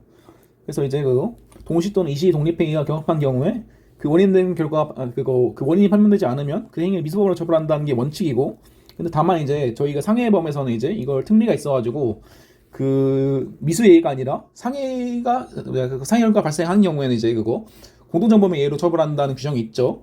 그래서 여러분들이 뭘 배웠죠? 이게 상해 결과뿐만 아니라 폭행치사나 상해치사의 경우에도 이 특례 약간 그거 적용된다. 하지만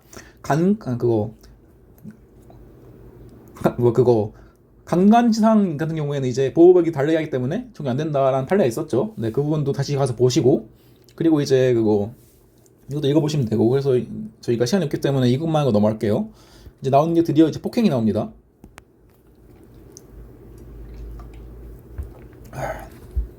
그래서 이제 폭행이 이제 보호법이 신체 안정이고 나오는 게 있죠. 이게 보호 정도는 이제 형식범이다. 그리고 좀 거동범이다. 약간 그래서 이게 제가 공부한 바로는 약간 거동범이라는 단어가 나오는 약간 거의 약간 유일무이한 죄이기도 해요. 거의 약간 네 유일하다고까지 못하겠지만 문제된 것 중에서는 거의 드물죠. 거동범이. 그래서 이게 약간 이해가 안 되시면 약간 저거 추상적 위헌범이라 생각하시면 돼요. 그러니까 이게 사람에 대한 신체 유용력을 행사하는 것이 그래서 이게 사람을 이렇게 막 때리려고 휘두르는 것만으로 폭행인 거고 굳이 맞을 필요가 없다는 내용인 거예요. 그래서 근데 이게 그래가지고 휘둘렀는데 안 맞았다 이걸 가지고 약간 이거 폭행 미수다라고 말씀하시는 되게 기본기가 없는 분들도 계시는데 환장하는 거죠. 일단 기본적으로 폭행 미수는 죄가 없어요. 네, 폭행 미수범 처벌 안 하기 때문에. 두 번째로 애초에 휘두르기만 해도 이건 거동범이기 때문에 그것만으로 폭행 기소가 됩니다. 근데 그런 점에서 네, 두 가지 연장 포인트가 있으니까 네, 그걸 좀 구분하시고 이거 외에 사실 할 게 없어요. 이거 외에 사실. 그래서 제가 지금 드는 생각은 차라리 여러분 최재 교수님 약간 내신 강의에서 이런 약간 간단한 것들만 한 줄씩 말해줄 거라는 생각도 들긴 해요. 뭐 그냥 폭행 쪽에서 그냥 다중이나 단체의 위험으로 무슨 위험 물건 들고 가면 무슨 그 정도 약간 한 줄 두 줄만 그 추가해서 줬으면 더 쉽게 공부했을 텐데, 그리고 그 외에 공부할 게 없는데 뭐 굳이 미룰 필요가 있었나 생각이 들긴 하네요. 네, 아무튼 그래서 폭행이라 뭐다? 이게 뭐 이게 아마 폭행죄 파트에 막 엄청 많겠죠. 무슨 뭐 최강희 무슨 뭐 최강희 폭행, 광희 폭행, 협의 폭행, 최협의 폭행 뭐식이 있는데 사실 네, 그거 중요하지 않아요. 네, 그런 걸 여러분이 사례형에 쓸 일은 없습니다. 기록형이나. 그래서 이제 폭행이란 사람의 신체나 유형령 행사고, 근데 뭐 이제 뭐냐 그거 고의나 이제 고의나 이런 건 되는 거고, 이제 그다음에 이제 착수시기에는 임시범 처벌 규정이 없으니까 의미 없겠죠. 그다음에 이제 그 기수시기에는 당연히 이제 굳이 맞을 필요 없이 유형력의 행사만 있으면 바로 기소가 된다. 그리고 여러분이 또 기억하셔야 될 게 방위사불벌죄예요. 방위사불벌죄. 이게 이거 그 뭐냐 방위사불벌죄가 들어가는 건 여러분 그 죄는 다 기억해, 약간 그거 다 기억을 해두실 필요가 있어요. 무조건 친고죄와 방위사불벌죄가 되는 범죄들.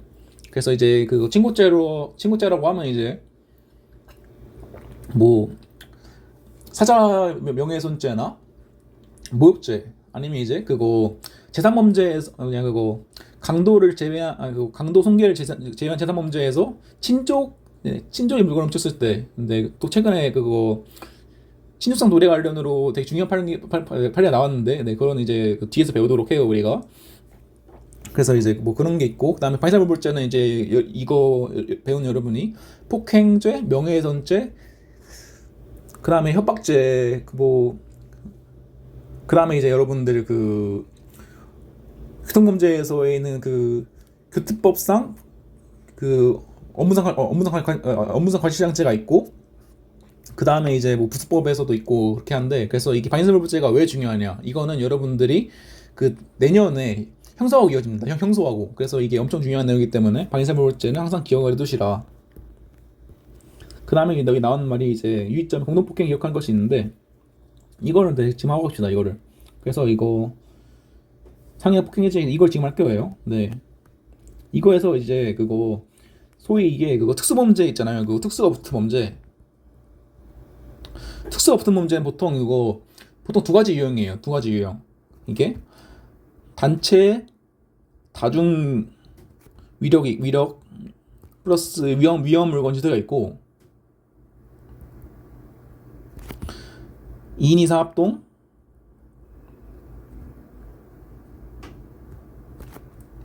그 다음에 이제 흉기 유대가 있습니다.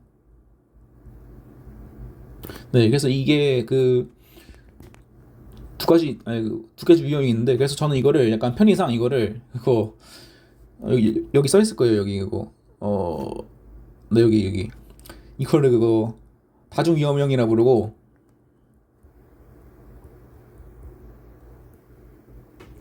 이거를 그거 흉기합동형이라 부르는데, 구분한 이유가 있겠죠. 이게 보통 이게 다중 위험형은 무조건 거의 약간 12명 그냥 10이면 9이 그 공동 범죄가 있어요.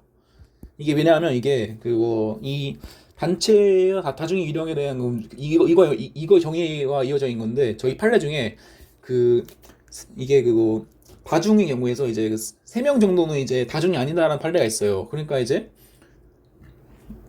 3명이서 이렇게 무슨 뭐 상해를, 네, 3명이서 상해를 했으면 그 저희가 그 헌법에 있는 저 헌법에 있는 특수상해가 아닌 거죠. 특수상해가. 근데 그렇다고 해서 되게 여러 명이서 되게 이 상해를 했는데 약간 처벌에 공백이 생기잖아요. 그래서 나온 게 그거 2인상 공동이 나온 거예요. 그래서 저희 특별법에 있는 거에서. 그래서 이제 그 소규모 인원도 공동상해로 가도 되게 중하게 처벌할 수 있다는 점에서 이게 다중위험령에서는 이제 그 공동범죄가 있는 거예요. 근데 저희가 이거에서는 왜 공동범죄가 없어요? 왜냐하면 여기 법에 써 있잖아요. 2인 이상 합동이라고. 2명이서 해도 합동이 되니까 굳이 이거를 공동범죄를 추가할 필요가 없는 거예요. 그래서 이제 이게 약간 외운 팁이에요. 법에 무슨 뭐 단체 다중의 위력 플러스 위험한 물건을 휴대한다고 써 있다. 특수범죄가. 그러면 거의 100이면 99 공동범죄가 있다. 공동상해, 공동폭행 여기 있죠. 그래서 꼭 기억을 해두시라 말씀드린 거예요. 그리고 이제 이 말 나왔으니까 또 하나만 추가하면, 공동이란 뭐냐? 네, 그래서 제가 이걸 또 이거 저희 자료 중에 하나 추가해놨죠 이거를. 네, 제 특별법 제가 쓴 특별법 모델 중 하나인데 그래서 이제 나오는 거 그 저희 포처법에 있는 내용이죠 여기. 2명 이상이 공동이라 써있죠. 2명 이상이라고. 그래서 2명이도 되는 거예요. 그래서 이제 이걸 죄를 범한 사람은 가중한다. 그래서 나오는 게 폭행, 네, 폭행, 협박, 주거침입 이거 여러분들 누락 많이 해요. 재무정개 그다음에 이제 뭐 나오는 거고 이것들은 다 안 중요하고 강요도 여러분들이 누락 많이 하고 네 공갈 이 정도. 근데 이게 그래서 또 중요한 포인트가 저희가 아까 그거 폭행죄와 폭행과 협박죄는 반의사불법죄라고 말했죠. 아 물론 이제 그거 특수폭행 같은 거는 이제 반의사불법죄 아니고 일반 폭행이나 일반 협박이 이제 그 반의사불법죄인데 공동으로 했으면 반의사불법죄 규정이 배제돼요. 네, 이것도 꽤 중요합니다. 이것도 그래서 나오는 건데 그래서 공동이란 뭐냐. 그래서 이게 여러분 배운 것에서 딱 하나만 더 배우는 거예요. 공동이 뭐냐. 근데 별거 없어요. 그냥 공통은 합동이 똑같은 개념이에요. 그냥 보시면. 그래서 팔 같은 경우에는 이제 물론 이제 여러분 이거를 그냥 사령해서 쓸 일이 없습니다. 그냥 그거 2명이서 했으니까 그리고 2명이서 했고 그 다음에 2명이서 시간적 장소적 그게 있으니까 그거 이 사람들 제목은 이제 그냥 그거 공동상이다 이런 식으로만 쓸 수 있으면 끝나는 문제예요. 그래서 이제 이 공범이란 뭐냐. 공범관계 존재 플러스 수인이 동일 장소 동일 기회 상호 다른 자의 범행을 인식하고 이를 범행한 경우라고 판시했죠. 이게 되게 많이 배웠죠 여러분들. 합동범이죠 이게 사실상. 저희가 합동범의 본질에서 현장설에 따른 정의죠 이게. 그래서 공범 플러스 현장성이 있어야 된다. 네, 그냥 똑같은 거예요. 그 다음에 이제 이것도 여러분들 기억나시죠 이제 군복농전범. 그러니까 직접적으로 실행에 참여 안 했는데 이러한 실행에 본질적인 기능적 행위 지배가 있는 경우를 저희가 이제 공복농전범이라 하고, 제가 말했죠 그거 오야붕이나 되게 그 주모자적 그거 범죄 주모자적 지위 또는 주도적인 지위를 했을 때. 그래서 이제 나온 것도 이제 그거 나오는 게 뭐 실행을 분담하지 않은 범위에 대해서도 전범성의 표준을 갖췄다고 보여지는 한 합동범에 이걸 인정하는 게 판례 입장인데, 공동범죄 같은 경우에서도 판례는 그냥 그거 각 범죄에 실행하는 바 없고 없었다고 하더라도 2 이상 공범을 실행한 이상 공동범의 공동전범을 성립한다는 맹신적인 판례가 있습니다. 그래서 이건 할 게 없는 거예요. 그래서 이게 그냥 그래서 여러분들이 지금 머리 아프시면 딱 하나만 기억하시면 돼요. 그냥 공동 합동범 합동이다. 이것만 알고 있으면 끝납니다. 이것만. 그다음에 이거 사례 같은 경우는 한번 읽어보시고 한번. 네, 그럼 끝. 네, 더 할 게 없어요. 근데 이런 쉬운 내용을 그냥 미룰 이유가 하나도 없잖아요. 네, 어차피 뭐 딱 그냥 이거 한 줄 배우는 건데, 네. 그래서 그거 이 정도로만 할 예정이에요. 그래서 제 그 강의에서도. 그래서 넘어가면 이거 지금 보니까 이거를 왜 한 페이지로 하고 있었냐? 2페이지로 하죠. 그래서 이제 나오는 거. 그래서 이제 나오죠. 이제 그러면 특수폭행죄 나오죠. 그래서 이 정의들은 모든 그 다중 위험형 특수범죄에서 다 쓸 수 있는 개념이에요. 그래서 이제 그 단체 다중이랑 뭐냐? 단체는 당연히 어떤 조직적인 체계가 있어야 되고, 다중 그냥 단체 그냥 그런 체계가 없지만 다수인이 집합이다. 근데 그 판례 같은 경우에는 3인의 경우에는 이제 아니다. 그래서 그래가지고 법에서 공동범죄를 만들 실익이 생긴다. 까지 이제 이해를 하고 계시고, 그래서 나오는 거 좀 읽어보시고, 그 다음에 이제 뭐 위력도 나왔죠. 그거 앞에 배웠죠. 위계와 위력에 대해서 그냥 계속 나오는 거예요. 사람의 인사를 제압할 수 있는 세력이다. 그래서 그나마 이제 좀 저희가 그거 특수범행에서 그나마 중요한 게 이제 그 위험한 물건이 휴대죠 이제. 그래서 위험한 물건이랑 이제 이것도 아마 여러분들이 제가 말하는 걸 많이 들으셨을 텐데, 위험한 물건은 이제 물건의 객관적 성질과 사용 방법에 따라서 사람을 살상할 수도 있는 물건이다라고 해서 되게 넓은 개념이에요. 그래서 되게 많죠. 뭐 별이 되는데, 그래서 뭐 길어준 강모 같은 건 당연히 위험한 물건이고, 뭐 큐대 그 다음에 심지어는 마요네즈 병도 네, 위험 물건으로 인정한 판례가 있어요. 네, 과거에는 마요네즈 병이 유리에 담겨서 나왔기 때문에. 그래서 약간 쉽게 말하면 그냥 그거 맨손 아니고 뭘 들고 했으면 보통 특수 폭행이 되는 거예요. 네. 그거 넓은 개념이라는 걸 알고 계시고, 그리고 이런 개념 같은 걸 외우고 계시면 이제 사령에서 좀 더 있어 보이게 쓸 수 있겠죠. 아, 이게 위험한 물건이란 뭔데? 이건 그래서 위험한 물건이고, 근데 따라서 위험한 물건의 휴대가 문제되는데, 그래서 휴대는 이제 이걸로 이어지는 약간 되게 자연스럽게 흐름이 이어지죠. 그래서 되는 건 이제, 그래서 판례는 이제 휴대가 뭐냐? 몸에 지니고 이용하는 것은 이제 소위 말하면 소지에 더 나아가서 널리 이용해서 포함이다. 이게 키워드죠. 네, 이건 네, 이거에서 할 거고 이거에서. 그리고 휴대의 범위랑 판례에 의하면 범행 현장에서 범행에 사용할 의도 아래 이를 소지하거나 몸에 지는 경우를 말하는 거예요. 그래서 중요한 건 이거죠, 이거. 범행에 사용할 의도.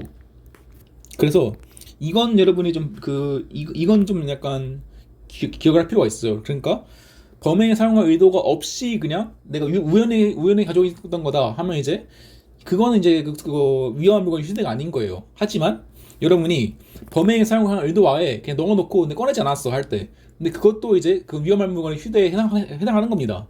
왜냐하면 이게 범행에 사용할 의도가 중요하기 때문에. 그리고 이게 여러분이 범행에 사용할 의도 아래 이걸 가지고 왔는데 안 썼어도 여러분이 언제든지 꺼내가지고 쓸 수 있는 위험성이 있잖아요. 그런 점에서 이제 범행의 사용과 의도가 되게 중요하게 여겨진다.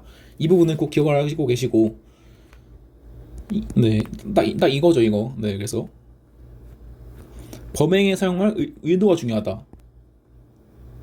그리고 이게 그거 범행 사용의 범행 사용의 의도인 이상 이걸 뭐 집에서 안 가져오고 그냥 길에서 주워다 써도 당연히 인정되는 거죠. 네, 그거는 굳이 공부할 필요가 없는 거고. 네, 그 내용이 여기 네, 그 내용이 제가 말한 내용이 나오는 거잖아요, 여기. 범행에 사용할 아래, 아니, 범행에 사용할 의도 아래 소지한 이상, 그 사실을 피의자가 인식하거나 실제로 사용할 것까지 요구되는 것이 아니다. 라고 말하고 있습니다. 그 다음에 이제 나오는 건 공동폭행. 제가 그때 제 모듈에서 나오는 내용이 그대로 나오는 거고. 그 다음에 폭행치상죄에서는 그거 딱 하나만 기억하시면 돼요. 이건 솔직히 이런 폭행치상이나 뭐 상해치사 이런 거는 이제 여러분들 그 총론에 있는 그 결과적 가중범 개념으로 충분히 쓸 수 있는 내용인데, 그거에 플러스 폭행치사상에서는 딱 하나 기억할 게 있어요. 바로 이건데요. 그래서 이게 저희가 원래 그 특수상해 있잖아요. 말 나온 게 보호하죠. 이게 원래는 포착법에 그러니까 원래는 그 특별법인 폭착법에 있던 개념인데 이게 일반법으로 들어온 개념이거든요. 그래서 보시면 297조의 1일 거예요, 아마.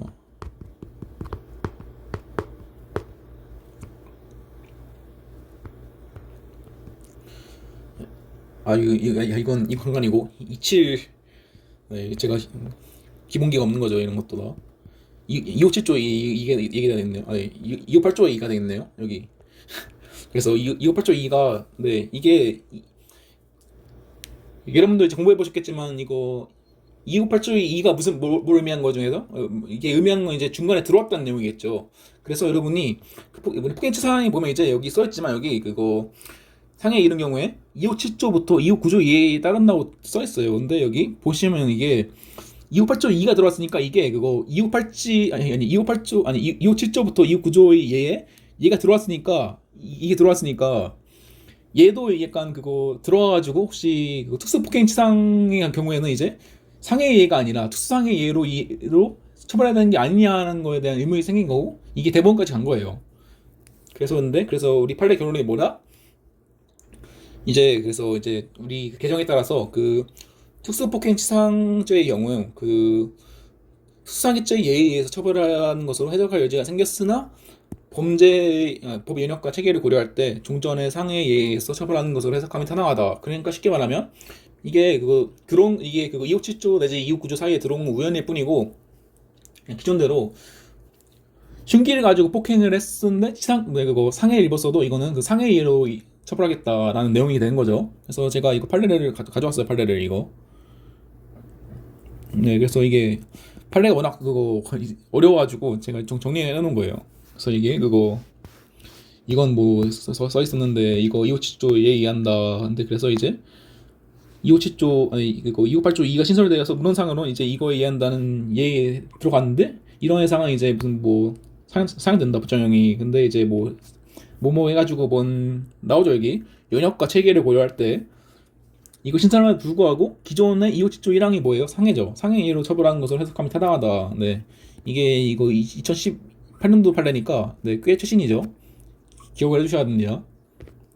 그래서 이거를 기억해 두시고 이거 외에는 그냥 폭행치상과 치사와 치상에서 이제 그거 여러분들이 총론에서 배운 내용 그대로 쓰시면 되는 거예요. 네, 딱히 문제될 게 없습니다. 그래서 이게 약간 이까지 배웠으니까 말씀드린 건데 그래서 이게 보통 그 여러분들이 그 살인, 상해, 폭행이 나왔을 때 여러분들이 하셔야 될 거는 첫 번째로 그거 뭐냐 크게 그거 두 가지를 의심하셔야 돼요. 이게 첫 번째로 이게 땅 문제 이어지지 않나. 뭐 예를 들어서 이제 뭐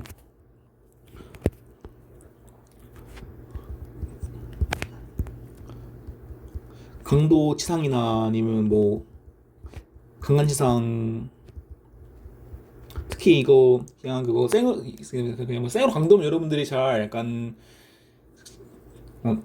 잘 이렇게 뭐냐 안 놓치는데 보통 이렇게 무슨 뭐 중강도 이런 거에서 놓치거든요 여러분들이.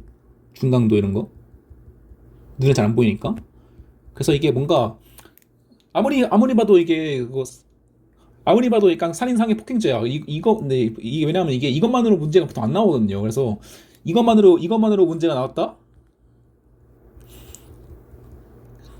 그래서 일단 그거 첫 번째로 타범죄가 이어지지 않는지를 의심해라. 그래서 뭐 다른 문제가 있으면 이제 그대로 가는 거죠. 뭐 강도치상이니 무슨 뭐 딴 거에 그거 이어서 가는 건데 만약에 이렇게 봤는데도 만약에 없어 아무리 봐도 없어 그러면 이제 여러분들이 두 번째로 의심해야 될 거는 총론쟁점이에요. 총론쟁점. 그래서 약간 진짜로 살인, 상해, 폭행 이외에 아무것도 없다. 이건 보통 약간 네, 보통 이제 총론쟁점의 신호탄이라고 하죠. 그래서 이 두 가지를 좀 기억을 하셔야 돼요. 네, 그래서 진짜로 만약에 살인, 상해가 단독으로 나왔다 하면 이제 타범죄와 연관을 좀 하고 그 다음에 이제 두 번째로는 무조건 총론쟁점을 의심하셔야 된다. 네, 그런 거예요. 네, 그래서 이게 약간 그거 실전 팁이죠. 이게 실전 팁. 네, 그래서 일단 이렇게 하고 상습에서는 이제 그거죠. 이제 이건 근데 사실 상습은 여러분이 지금 하기는 어렵고 포괄일제와 형사법을 좀 배우면 이제 그때부터는 이제 그때 가서 배우는 개념이긴 한데 좀 알아두시면 좋죠. 그냥 이거 동일한 범죄 습격의 발현에 의한 것이고 이건 보통 이제 상습범행 같은 경우에는 되게 유명한 포괄일제 예시입니다. 이것만 적어두세요. 이것만. 그래서 그다음에 이거하고 이거. 네, 그래서 이제 네. 그다음에 근데 저희가 그나마 쓸 일이 있는 이 위험한 물건의 시대가 뭐냐. 그래서 이제 그거 근데 보통 이것도 저희가 여러분들 총론에서 약간 쟁점의 중요성에 대한 그 감각 같은 거를 여러분들이 좀 느끼신 게 있겠죠. 예를 들어서 이제 칼로 이제 찔러가지고 상해를 입혔다 하면 이제 그거 그냥 뭐 이런 휴대의 쟁점을 쓸 필요가 없어요. 네, 당연히 휴대잖아요. 들고 왔으니까. 근데 애매한 게 이제 저희가 그 배우는 차죠, 차. 네, 그거도 그거 자동차를 운전해가지고 고의로 상해를 입혔는데 그러면 이거를 휴대로 봐야 되냐. 근데 이제 저희 판례가 뭐다? 그래서 이제 이거에 대해서 이제 그 협의설과 광의설이 있는데 저희 판례는 이제 위험한 물건을 휴대하는 말은 이제 소지뿐만 아니라 널리 이용한다는 뜻을 포함한다고 이제 그래서 이게 신키워드죠. 이게 널리 이용한다. 그래서 이제 차를 차를 도구로 범행을 이용한 경우에도 이거를 휴대로 보는 거죠. 이제 근데 이게 사실인데 뭐라 해야지? 저희가 과실범의 공동정범에서 약간 어거지로 끼워 약간 논리적인 말 안 되는데 좀 현실성 필요성을 좀 끼워 맞추는 게 있다고 했잖아요. 이것도 약간 비슷한 부류예요. 그 다음에 이제 소위 이게 아니 어떻게 차를 운전하는 게 어떻게 휴대예요. 네. 그래서 약간 그래서 이 부분은 되게 약간 비판이 많아요. 그러니까 이거를 무슨 뭐 차가 휴대가 그 차가 위험한 물건이 아니라는 말이 아니라 좀 그거 법을 좀 바꾸라고 약간 법을 이걸 위험 물건을 휴대가 아니라 위험 물건을 이용 이렇게 바꾸면 문제 여지가 없잖아요. 그래서 이게 문제는 얘기 문제 된다 그래서 그래서 저희는 그래서 입법론적 그런 고차는 변론으로 하고 그래도 약간 그 차 같은 경우에도 이제 차도 위험 물건 맞잖아요. 네, 차로 그래서 제가 만든 논거가 이렇게 일상적 휴대가 불가능한 규모의 물건을 이용한 경우에는 오히려 더 위험한 거니까 이 고려에 의해서 판례가 타당하다라고 쓰고 넘어가시면 되는 거예요. 네, 근데 그래서 이게 그거 비슷한 게 형소에서 나오는데 그 형소에서 그 준현행범법에서 준현행범이라는 게 있거든요. 이거에서 그거 차를 운전했잖아요. 차를 운전하고 그거 뭐가 있을 때 그거 그 이게 무슨 뭐 차를 약간 뭐냐 그거 차를 운전한 것도 약간 차를 소지한 걸로 봅니다. 약간 뭐래냐 이거 약간 그거 흉기를 소지하는 개념이 있는데 약간 그거 차도 약간 소지하는 개념으로 보는데 이거 되게 비슷한 개념이죠 이거하고 약간 그 확대 해석인데 약간 필요성이 있는 확대 해석이고 근데 그래도 불구하고 좀 개정을 해야 하는 부분이 있다는 내용이죠. 그래서 이것만 알고 계시면 돼요 이것만. 그래서 이제 넘어가면 그리고 제가 말했지만 이제 이 그 위험 물건 휴대의 의미는 이 위험 물건 휴대가 들어가 있는 모든 특수범죄에 그거 쓸 수 있다는 거를 꼭 기억하시고 굳이 폭행과 상해에 한정된 개념은 아니에요.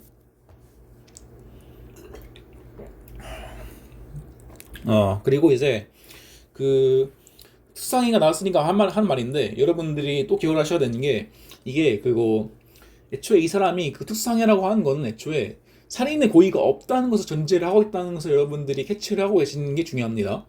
당연하죠. 만약에 예를 들어서 누군가 내가 이제 뭐 이제 그거 이 약간 그거 정치 얘기가 될까 좀 되게 드럽긴 한데 네 그거 그 이재명 대표가 올해 초인가 뭐냐 그거 괴한한테 피습을 당해가지고 목을 찔렀잖아요. 근데 그 상황에서 근데 그 저희가 그거 소위 이제 범인이 살인의 고의를 부정할 경우에는 이제 그 약간 그거 그 사람이 찌른 부위 그다음 행태 등의 약간 그런 상황 이런 그 제만적인 상황을 종합해서 판단할 수밖에 없다는 판례가 있죠. 그래서 근데 찌른 부위가 목이면 당연히 살인의 고의를 인정할 수 있고 그 경우에는 이제 당연히 투사행위가 그러면 이제 그 투사행위가 아니라 안 죽었으면 살인 미수가 되는 거예요. 네, 당연한 거죠. 그러니까 그 기본적인 개념이 좀 중요하다는 걸 말씀드린 거예요. 그래서 말하는 거는 만약에 이 사람이 죄명이 특수상해다라고 하는 것은 이제 그 사람에게 약간 살인 고의가 없었다는 것을 전제한다. 뭐 예를 들어서 이제 뭐 허벅지나 팔 찌르는 정도겠죠. 근데 뭐 만약에 무슨 뭐 목이나 좀 배 아랫부분을 찔렀다 이러면 당연히 살인 고의가 인정되는 겁니다. 그러면 그래서 근데 이것도 그냥 그거 오늘 처음 한 시간이고 약간 총론 복습하는 느낌이 있으니까 말씀드린 거예요. 그래서 이런 저희가 그래서 그 특히 이것도 약간 그거 팁인데 이것도 죄명 잡을 때 항상 그거 고의를 중점적으로 보세요. 고의를 이 사람이 어떤 것을 의도하는지 유심히 봐야 돼요. 그래야 죄명을 맞추는데 그거 특히 제가 그때 그 예시 들었던 이제 살인의 고의와 이제 살인과 유기치사죄에서 이제 그 사람이 약간 그거 뭐냐 그 사람이 또 무슨 뭐 노인이 떡이 목이 막혀가지고 얼굴이 파래지는데도 그냥 뭐 할 수 없지라고 넘어왔다라고 하면 그 사람이 배웠지만 저희가 그 사람이 결과의 발생을 그 인식하고 이제 예견하고 이걸 용인하는 의사잖아요. 그거 이제 그건 뭐겠어요? 살인의 고의가 있는 거죠. 네, 그런 식으로 이 죄명 같은 경우에는 보통 고의와 이어진 경우가 굉장히 많아요. 그래서 이 고의를 중요하게 판단해야 된다. 죄명 잡을 때 이어진 거죠. 네, 그러니까 이것도 딴소리긴 해요. 네, 그래서 특수상해 같은 경우에는 살인의 고의가 없는 걸 전제로 한다는 걸 꼭 기억하시고. 근데 이것도 그냥 그러니 하는 거고. 그래서 이제 넘어가면 이제 그 과시신앙이죠. 이게 많죠. 네, 근데 이거를 지금은 이거 제가 말했잖아요. 이제 그거 소위 교통범죄 쪽은 이제 여러분들이 그거 2번용이 아니라 1번용이라서 따로 공부를 하셔야 된다고. 그래서 지금 단계에서는 여러분이 보기 힘들 거예요. 그래서 일단 넘어가시고 이거는 그래서 이게 과실치사랑이 진짜 되게 애매한 게 이게 진짜 뭐 아니면 도예요. 그냥 아예 그냥 이런 식이 엄청 어렵거나 아니면 그냥 총론 개념으로 끝나는 것들이에요. 그래서 약간 따로 하기 애매하죠. 그래서 제가 말했지만 특별법이 훨씬 더 중요한 파트라서 위 종표를 좀 읽어봐라. 그리고 기본 가시범 이론은 총론으로 충분하다. 그래서 이제 이것들을 다 하는 내용이니까 한번 읽어보세요. 네, 이걸 지금 뭐 시간도 이제 좀 지나고 시간도 좀 지나고 있긴 하니까 그냥 네, 넘어가도록 할게요. 그리고 근데 좀 그나마 좀 여러분이 이제 좀 아셔야 될 거는 이제 아니 그거 따로 그러니까 그거 기존 안 배운 것들은 이제 그 업무상 과실치상 치사상조에서 업무가 뭐냐. 그래서 이 업무란 이제 이것도 제가 좀 말한 것 같은데 이 업무란 외우세요. 네. 사람이 사회생활상의 지위에 기해서 계속적 반복적으로 행하는 사무의제 일이다. 네, 근데 그래서 이게 여러분이 비교하셔야 될 게 저희가 뒤에 배울 내용이 있어 그 뒤에 배울 내용 중에서 업무 방해죄가 있어요. 근데 이 업무 방해죄에서의 업무는 그거 보호 가치 있는 업무에 한정됩니다. 근데 그거 반해서 근데 이 그거 업무 방해 그거 제가 말했죠. 그래서 보호 법익이 중요하다고. 이 업무 방해죄의 보호 법익은 그 사람의 영업의 자유나 되게 그런 그 사람의 그런 네 소위 말하는 영업의 자유인데 이 업무상 과실치상죄에서의 그 사람의 보호 법익은 그 사람의 신체 안전이란 말이죠. 그래가지고 그 업무의 범위가 넓어지는 거예요. 그 보호 가치 있는 업무에 한정되는 게 아니라 넓게 봐가지고 사람의 생명과 신체에 위험할 수 있는 업무로 넓어지는 거죠. 네, 이 정도만 알고 계시면 돼요. 네, 그래서 업무의 성질상 사람이 생명, 신체 때 위험을 초래할 수 있는 업무면 보통 된다. 그래서 뭐 몇 개를 꼽자면 이제 나오는 게 네, 운전과 수술 같은 게 있겠죠. 네, 치료 같은 거.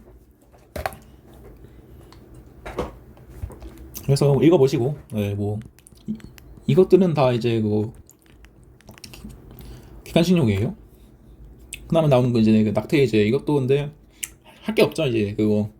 아 근데 사실 그래서 이거에서 되게 할 말이 많은데 이게 저는 뭐냐 이게 약간 낙태죄 폐지를 해야 된다 아니면 무슨 뭐 그냥 유지해야 된다 되게 많잖아요 의견이. 근데 제가 이걸 무슨 뭐 폐지했다고 불만하는 게 아니라 무슨 뭐 폐지할 수도 있고 유지할 수도 있죠. 근데 유지할 거면 유지하고 폐지할 거면 되게 법을 정비를 해야 되는데 이 사람들이 그 2018년인가 2019년인가인가요? 그때 그 되게 유명했죠. 이게 위원 때려 맞았는데 그 뒤로 법을 안 바꾸고 있어요 계속. 그러니까 이제 폐지할 거였으면 좀 그 뒤에 약간 법을 바꾸든지 아니면 법을 약간 되게 네 법을 약간 그 고치든지 해야 되는데 좀 약간 좀 법을 다듬어야 되는데 그것도 없이 그냥 그 폐지는 채로 그냥 딴 거 그냥 그냥 아무런 조치를 취하지 않고 있다는 게 참 놀랍습니다. 네, 그래서 이게 아마 지금도 아마 법전에 있을 거예요. 이제 이거 네, 지금도 있죠 보시면.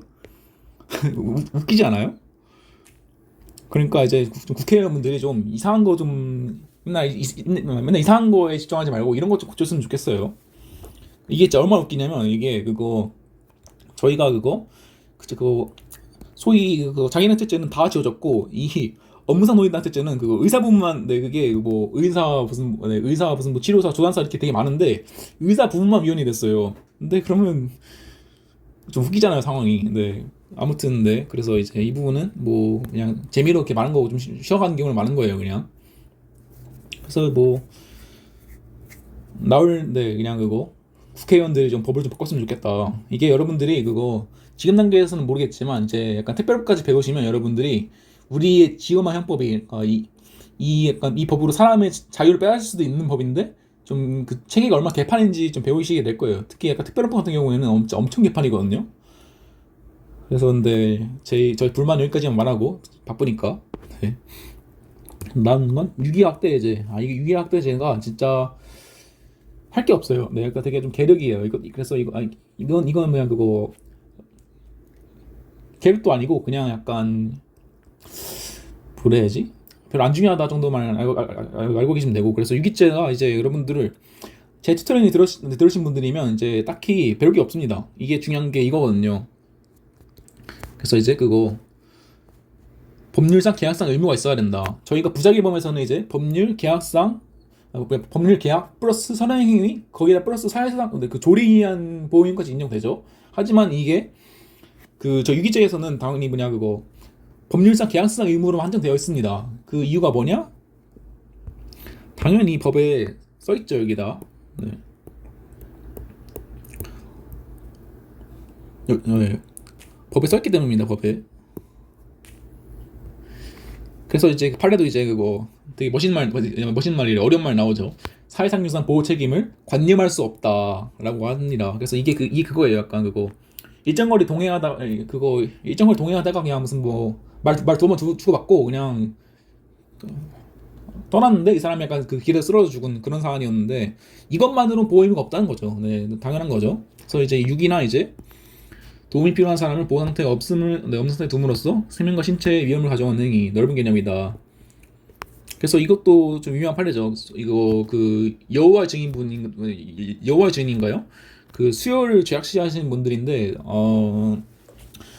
제가 이제 제 스터링을 듣는 분 중에서 여호와의 증인이 있을 수 있기 때문에 뭐 심한 말 안 하겠지만 적어도 이제 그 딸이 목숨이 위험한 상황인데 수요를 거부하는 행위는 제가 보기에도 이건 유기치사죄가 될 여지가 있다고 봐요. 네, 그래서 일단 넘어가는 거고.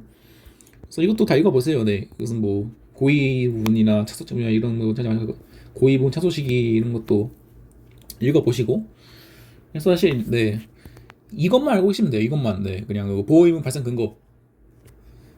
그리고 이것 플러스 여러분들이 좀 약간 그 주의해야 하실 문제는 약간 여러분들이 약간 그거 뭐 간호사 이렇게 진짜로 이런 뭐 계약상 의무인 사람이 나오면 약간 뭐 간호사 점주 나오면 진짜 무조건 약간 그거 꽂혀가지고 무조건 이걸 쓰는 게 이걸 쓰는 경우가 있거든요. 근데 이게 아니다. 그래서 항상 이거 이 사람의 고의가 뭔지 검토를 하셔야 한다는 걸 꼭 기억하셔야 돼요. 그래서 이게 보호 의무 있는 자라도 그냥 무조건 유기치사로 가는 게 아니라 그 앞뒤를 잘 써야 된다는 내용이죠. 이게 나온 게 이거예요. 나오는 게.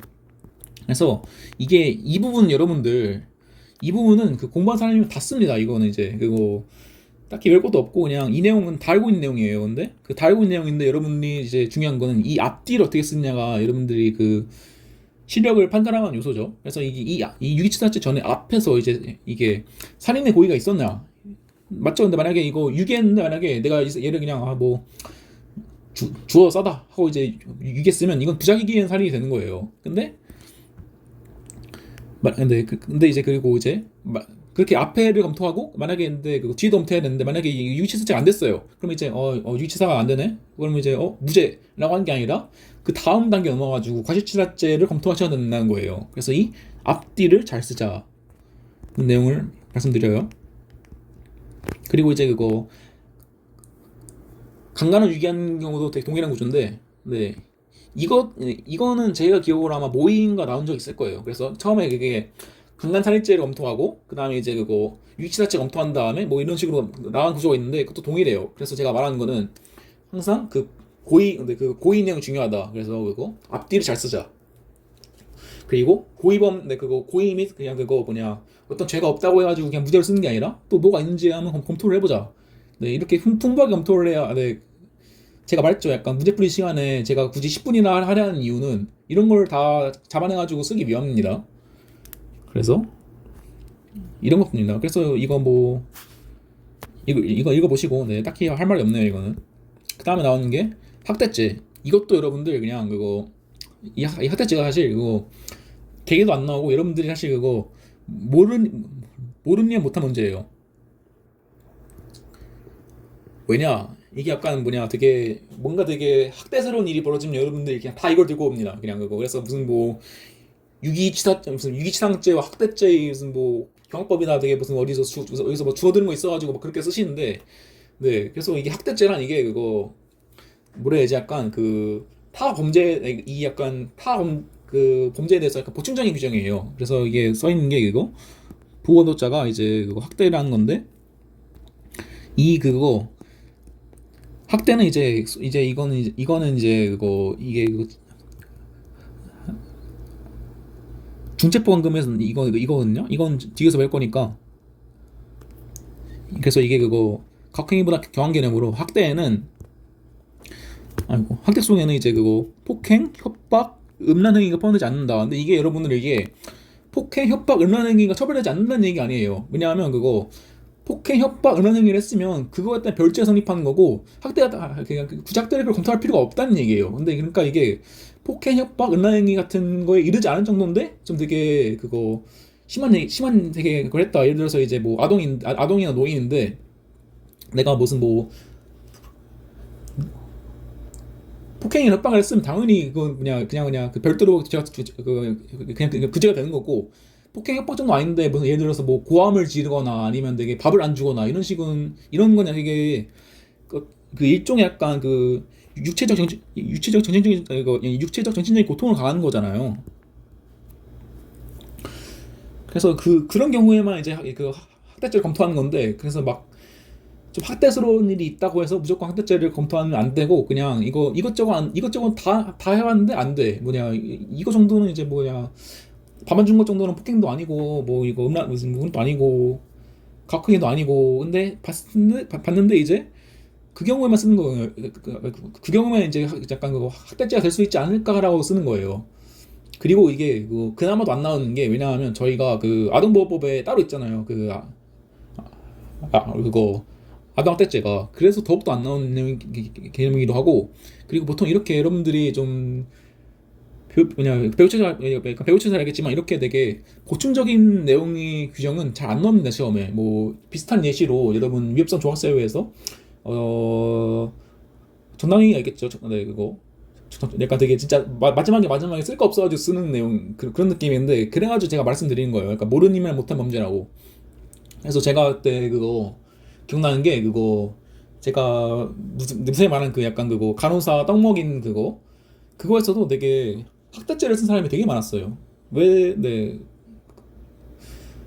되게 무의적 기재 플러스 그 다문지 안 좋은 인상을 주죠. 얘는 기분도 모른다 이런 식으로. 그래서 약간 이 정도만 약간 그거 개그로 알고 있어야 된다. 그래서 폭행 협박 같은 것도 안 되고 되게 그래도 처벌하지 폭행 협박도 안 되고 마지막으로 좀 약간 그 뒤에 보충적으로 좀 고민한 규정이다라는 것 정도를 말씀드리고 그래서 딱 이거예요. 그냥 이거 제가 말하는 거 이것만 기억하시면 돼요. 그리고 아마 살해 안 날 겁니다. 살해 아마. 그러니까 이것만 되는 거고 이제 그리고 이제 뭐 아동학대죄가 있는데 이건 제가 말씀드렸다시피 이미 여기에 있죠. 따로 법자 있는 거예요. 그래서 굳이 문제 안 되고 유기치사상 이것도 그냥 뭐 읽어보시면 돼요. 이것도 딱히 할 게 없습니다. 그 다음에 나온 게 이제 협박이죄. 협박이죄는 그래도 좀 나와요. 근데 문제 꽤 많이 나와요. 이게 왜냐하면 협박 단독으로 나오기도 하고 이 폭행 협박 같은 경우에는 이제 약간 타 범죄의 발판. 예를 들어서 이제 폭행 협박으로 사람을 이제 가늠하면 강간이 되는 거고 그 심한 폭행과 협박을 써가지고 재물을 탈취했으면 그건 이제 강도가 되는 거고 그것보다는 좀 덜한 폭행과 협박으로 이제 그걸 재물을 빼앗으면 공갈이 되는 거죠. 네 그런 식으로 약간 타범죄 발판으로 이어진 경우가 많기 때문에 알아두실 필요가 있습니다. 그래서 이제 나오는 거 이제 보호백은 판례에 의하면 이제 그 개인의 의사결정의 자유이고 보호의 정도는 이제 판례는 이제 추상적 위헌범위 뭐죠? 그러니까 이제 나 이거에서 나오는 거예요. 이미 이 약간 이미 그 추상적 위헌범위는 거에서 이미 기두시기가 이 약간 그 범죄 보호백이 침해되는 게 아니라 그 침해 위험이 있는 시점에서 이미 약간 그거 기소한다는 걸 말한 거예요. 그리고 이게 제가 말했잖아요. 이게 그거 구체적 위헌범위 있고 추상적 위헌법이 있는데 이게 아래가 더 넓어요. 범위가. 그러니까 이제 이게 소위 배임죄가 유명한데 이게 왜냐면 그 배임죄에서 그 위험이란 그 판례에 의하면 재산 실해 위험이라는 게 있어요. 여러분들 이제 곧 배우겠죠? 나중에. 그래서 그리고 이 약간 이거 쉽게 말하면 재산을 잃어버린 위험이잖아요. 그러니까 그런 좀 기준이 있어요, 되게. 그래서 좀 구체적으로는 그러니까 그래서 이게 좀 기준이 있으니까 구체적 위험범인데 이 추상적 위험범 같은 경우에는 더 넓어요, 범위가. 그래서 약간 구체적 기준이 없이 그냥 일반적으로 봤을 때 일반적으로 약간 그 보호백에게 위험을 주기 충분한 것이면 다 이제 그 기술가 인정되는 거예요. 그래서 이 정도만 알고 계시면 돼요, 이 정도만. 그래서 좀 뭐 굳이 이거에 대해서 더 할 필요는 없고, 그래서 이제 나오는 게 나오죠. 이제 이거에서 무슨 판례는 이제 이건 친환경 위험법이다. 그래서 일반적으로 보아서 사람으로 하여금 이제 공포심을 일으키는 정도 해악은 충분하고, 사람이 실제로 공포심을 일으킬 것을 실제로 무서워해야 하는 것은 아니다. 근데 이건 뭐 우리 통설은 무슨 뭐 실제로 무슨 느껴한다고 하는데, 이게 참 애매하긴 하죠. 이게 좀 애매한 게, 그러면 이거 그 사람이 무서워했어요라고 하면 무슨 뭐 죄가 되는 거고, 안 무서운데요 하면 죄가 안 되고, 되게 주관적인 요소에 의해서 형이 바뀌는 거잖아요. 네, 저도 근데 제가 보기에도 좀 바람직하지 못하고 판례가 맞는 것 같기도 해요, 저는. 그리고 그런데 이제 나오는 게 이제 그거 애초에 그 사람이 공포심, 네, 이게 그 보호법이 개인의 의사결정이 자유잖아요. 근데 그래서 당연히 이제 그 객체는 사람인 거예요. 그래서 이게 법인이 안 되는 이유가, 법인은 의사결정의 능력, 아니, 이런 배겠지만 그 법인은 의사 능력이 없잖아요. 그래가지고 어떻게 해요? 그 법인의 대표자가 그 사람의 법정 대리인으로 대신 행동을 한 거죠. 그러기에 당연히 법인 같은 경우에는 그 법인 상대로 협박은 되지 않는 거예요. 근데 이제 여러분이 이거 구별하셔야 될 게, 제3자에 대한 이건데, 그래서 이제 근데 그래서 법인에 대한 협박이 안 되지만, 법인에 대한 위험을 수단으로 한 협박은 당연히 되는 거예요, 당연히. 그래서 이제 판례는 이제 피해자 본인과 제3자가 밀접한 관계에 있으면, 그리고 이제 그 해악의 내용이 피해자에게 공포심을 일으킬 만한 정도인 것이면, 네, 예를 들어서 이제 뭐 내가 이렇게 하지 않으면 내가 네 아들한테 네 아들이 어떻게 될지 모른다, 이런 식으로 하면 당연히, 아들이면 이제 당연히 비록 제3자에 대한 협박이지만 나에게도 엄청난 압박을 줄 거 아니에요. 네, 그러니까 당연히 되는 거고, 이거에서 이어진 게 법인인 거예요. 그래서 이게 판례어딩이 약간 되게 애매하게 돼 있어가지고 헷갈리시는 분들이 많은데, 객체에서 법인 안 되지만 그 협박의 수단으로서 법인이 된다는 거예요. 예를 들어서 내가 법인의 대표이사한테, 야, 너 내 말 안 들으면 너희 법인의 세무조사 같은 걸 해가지고 조져버리겠다, 이런 식으로 해버리면 당연히 그 사람이 그거 대표로 있는 그 법인인데, 이 법인을 망가뜨리겠다고 하는 건 당연히 충분한 되게 그 위협과 협박이 되겠죠. 네, 그런 점에서 그런 수단으로서는 될 수 있다라는 점을 기억을 해주시라. 이게 객 빈출이에요, 이거. 네. 되게 많이 나온 문제니까 기억을 해주시고, 그 다음에 이거 뭐 해약 고지 방법 같은 경우에는 당연히 이제 수능 방법 없고, 읽어보세요 한번. 그 다음에 이제 고의가 이제 그대로인 거죠, 이제. 그래서 근데 이제 고지할 해약을 실제로 실행하는 필요는 없어요. 그래서 이제 뭐 너를 이제 뭐 죽여버리겠다고 협박을 했는데, 뭐 실제로 안 죽여도 당연히 협박이 되는 거죠. 그 다음에 이제 이건 약간 여러분들이 사례 쓰면서 좀 부정하고 싶을 때, 그러니까 뭐 되게 심한 말을 하긴 했는데, 이건 뭐 단순한 감정적인 욕설이나 일시적 분노의 표시다, 이건 약간 이거 그대로 모욕죄도 이어지거든요. 그래서 무슨 뭐 모욕이 아니라 무슨 뭐 단순한 분노의 표시다, 뭐 이런 거면 이제 뭐 고의가 없어가지고, 네, 약간 위협성이래. 죄가 안 되는 거죠. 그래서 약간 뭐 이런 부정한 판례 같은 것도 알아두시면 좋으니까 써놓은 거예요. 그 다음에 이제 착수시기는, 네, 뭐 이게 애매해요. 이게 약간, 이건 제가 좀 정리해놓은, 이건 좀 약간 뭉뚱그리긴 한 건데, 이 착수시기가 이게 정확하진 않고, 판례 같은 경우가 딱 하나 쓴 게, 이게 왜냐하면 이 친환적 위험범 같은 경우에는 되게 미수시가 되게 애매하거든요. 뭐 예를 들어서 이제 이게 위험만 발생시켜도 기소가 되는데, 그것도 이제 추상적 위험이잖아, 심지어 이것도 일반적인 기준에 따른. 그러니까 되게 언제 이거를 미소범을 볼지가 애매한 거예요, 되게. 그래서 이게 판례는 이제 협박죄 미소범 처벌은 이제 해악의 고지가 무슨 도달하지 않는 못한 경우나, 이거 도달했어도 이제 이 사람이 읽지 못했을 때를 들고 있긴 해요. 이게 유일한 판례인 걸로 알고 있고. 그래서 기소 시기는, 네, 이게 중요하죠. 이게 상대방이 해악을 고지했고 그 사람이 이제 그걸 읽었어요. 읽은 순간 이제 상대방이 현실적으로 공포심을 일으켰는지는 불분하고 협박죄가 기소가 된다는 거예요. 그래서 이제 뭐 예를 들어서 이제 너의 아들을 내가 납치했다, 무슨 뭐, 그래서 뭘 하고 싶으면 돈 가져와라, 이렇게 했는데 얘가 웃기지만 말고 그냥 웃어넘겼어도 협박이 된다는 거예요. 협박이 된다는 거. 그런 거죠. 이것도 읽어보시고 재수도 읽어보시고 이게 나오죠. 이제 또 이제 이거는 협박죄, 전자협박죄는 이제 반의사불벌죄다. 꼭 기억해 주셔야 돼요. 그리고 공동협박이 있다. 그러면 이제 당연히 그러면 이거 그냥 그 특수법도 그러면 그거 단체 가중 위험하겠네요. 네, 당연하죠. 네, 제가 뭐라 했어요. 공동협박이 있다는 걸 꼭 기억하셔야 네, 이렇게 했는데 이게 되게 약간 까먹기 쉬운 부분이라 가지고 그냥 그거 여러분들이 이제 그거 조문 쓰려고 약간 그냥 그거 사례만 쓰면서 조문 쓰려고 펴볼 거 아니에요. 법전을 봤을 때 약간 내 써는 범죄인데 약간 그 단체 가중 플러스 위험 물건 취득네 이러면 이제 공동이 있지 않을까라고 의심하는 버릇만 들이고 계시면 실수할 일이 없을 거예요. 네, 이것만 기억하시면 돼요.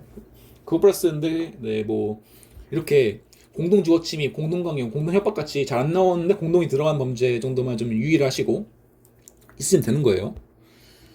시간상 이제 빨리 넘어갈게요. 그래서 이제 그거 이게 약간 제가 말했잖아요. 협박은 실제로 문제 많이 나온다고.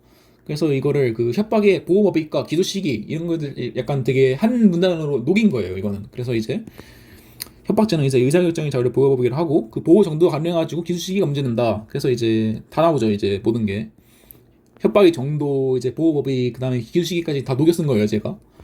그래서 이제 이거 심해범설이 있고 추상적 위험범설이 있는데 판례는 이제 추상적 위험범설에 의해서 해악의 고지는 일반적으로 사람으로 하여금 공포심을 일으키기 충분한 것이야 하나 상대방이 그 의미를 인식한 이상 상대방이 실제로 느꼈는지를 불문하고 협박죄가 기소에 이른다. 이거를 꼭 기억하셔야 되죠. 그래서 이거에서 키워드는 일반적으로 공포심, 그 다음에 이제 이거 실제로 느낄 필요가 없다. 이거를 꼭 기억하시고, 네, 사실 이것만 쓸 수 있으면 협박죄는 네, 끝난 거예요, 그냥. 이거 이상으로 쓸 이유가 없는 건, 네, 이거 이유는 쓸 이유가 없죠. 그래서 내가 말한 게 이거예요. 침해범설에 따르면 이제 그 공포심이라는 되게 주관적인 표상에 따라서 기소와 미수가 바뀐다. 그러니까 판례가 타당하다는 거죠. 네, 이것만 알고 계시면 되고, 네. 넘어갈게요. 그다음에 나온 게 이제 강요죄가 있죠. 네, 이게 좀 진도가 빠르죠. 네, 할 수 없어요. 네, 이거 사실 이것도 되게 느리게 나온 거예요. 그래서 강요죄는 이제 이게 강요죄가 여러분들 이거 써놓으세요. 누락주의. 네. 저도 심지어 저도 맨날 이거 그냥 기억해야지 해놓고 이번 협법 진학기 그 협법 3 중간고사에서 이걸 누락했어요.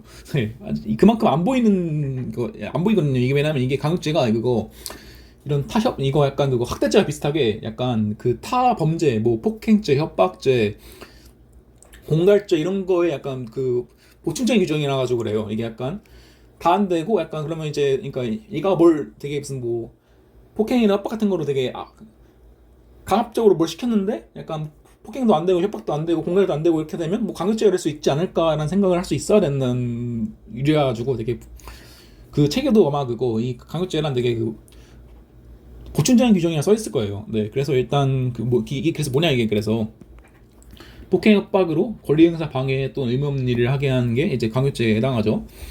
그다음에 근데 이게 약간 책에 막 무슨 뭐 광의 폭행이니 협의 협박이니 이렇게 막 나오는데 그것도 그냥 무시하세요. 이것도 그냥. 왜냐하면 이게 제가 말했죠. 보호하기 중요하다고. 그래서 이거 무슨 뭐 폭행 협박이니까 협박도 이제 우리 지난 시간에 배운 아까 배운 그 협박에서 그러면 약간 일반적으로 협박 되게 무슨 뭐 느낌은 충분하고 약간 실제로 느낄 필요가 없으면 되는 거지라고 쓰면 안 되고 이 보호하기 기준으로 이게 왜냐하면 이 당연한 게 애초에 협박을 했는데 얘가 무서워하지 않아요. 그러면 얘가 의무 없는 일을 하겠어요? 그러면 네, 안 하겠죠 보통. 근데 무서워해야 이렇게 하겠죠. 그 내용이 나오는 거예요 여기서. 그래서 이렇게 무슨 뭐 광의 폭행이니 협의 협박이 이 부분은 그냥 잊어버리시고 중요한 게 뭐다? 이거예요. 판례에 의하면 이제 사람의 의사결정의 자유를 제한할 수 있을 정도로 겁을 먹게 하는 해악을 고지한 것. 그다음에 이제 뭐 폭행도 비슷하게 쓸 수 있겠죠. 사람의 의사결정의 자유를 억압할 정도의 폭행 이 정도면 이 정도 어디면 충분하다는 거예요. 괜히 무슨 뭐 사람의 신체에 대한 유용력 행사니 뭐 이제 뭐 협박에서 무슨 뭐 이 일반적인 기준에 따라 가지고 뭐 실제로 느낄 필요 없다니 이런 내용을 말할 필요가 없고 이거 한마디만 쓰면 된다는 겁니다. 이거 한마디만. 그리고 이제 그거 제가 말한 내용이 여기 써 있는 거죠. 강요죄에서 협박은 피해자가 그로부터 위험을 느끼지 못했는데도 의무 없는 일을 하는 것은 안 하겠죠. 그러니까 이제 이거를 피해자가 현실적으로 공포를 느꼈을 때 강요죄 협박을 하는 것을 보는 게 맞는 것 같다라고 제가 정리를 한 거예요. 왜냐? 판례도 없고 학설도 되게 논의가 없다 보니까 그리고 그나마 판례가 이거죠. 그나마 판례가. 그래서 이제 판례는 이제 뭐 무슨 뭐 광의 폭행이니 협의 협박이 이렇게 정의하는 거 없고 딱 이거 판례만 있다. 의사결정의 자유를 제한할 정도의 그런 폭행과 협박이면 충분하다. 이거 정도로만 쓰고 넘어가면 되는 거예요. 그래서 글 써있죠. 그리고 그래서 막 섞어 쓰고 있다고 막. 그래서 키워드가 뭐다? 의사결정의 자유다. 그리고 여기서 그리고 그 거리행사 망해는 그냥 뭐 말 그대로 그냥 그거고 이제요. 그냥 그거 써있는 내용인 그대로고. 여기서 이제 그거 의무업리를 한다고 하면 이제 그 의무란 그거 약간 도의상의 의무 같은 게 아니라 법률상의 의무예요.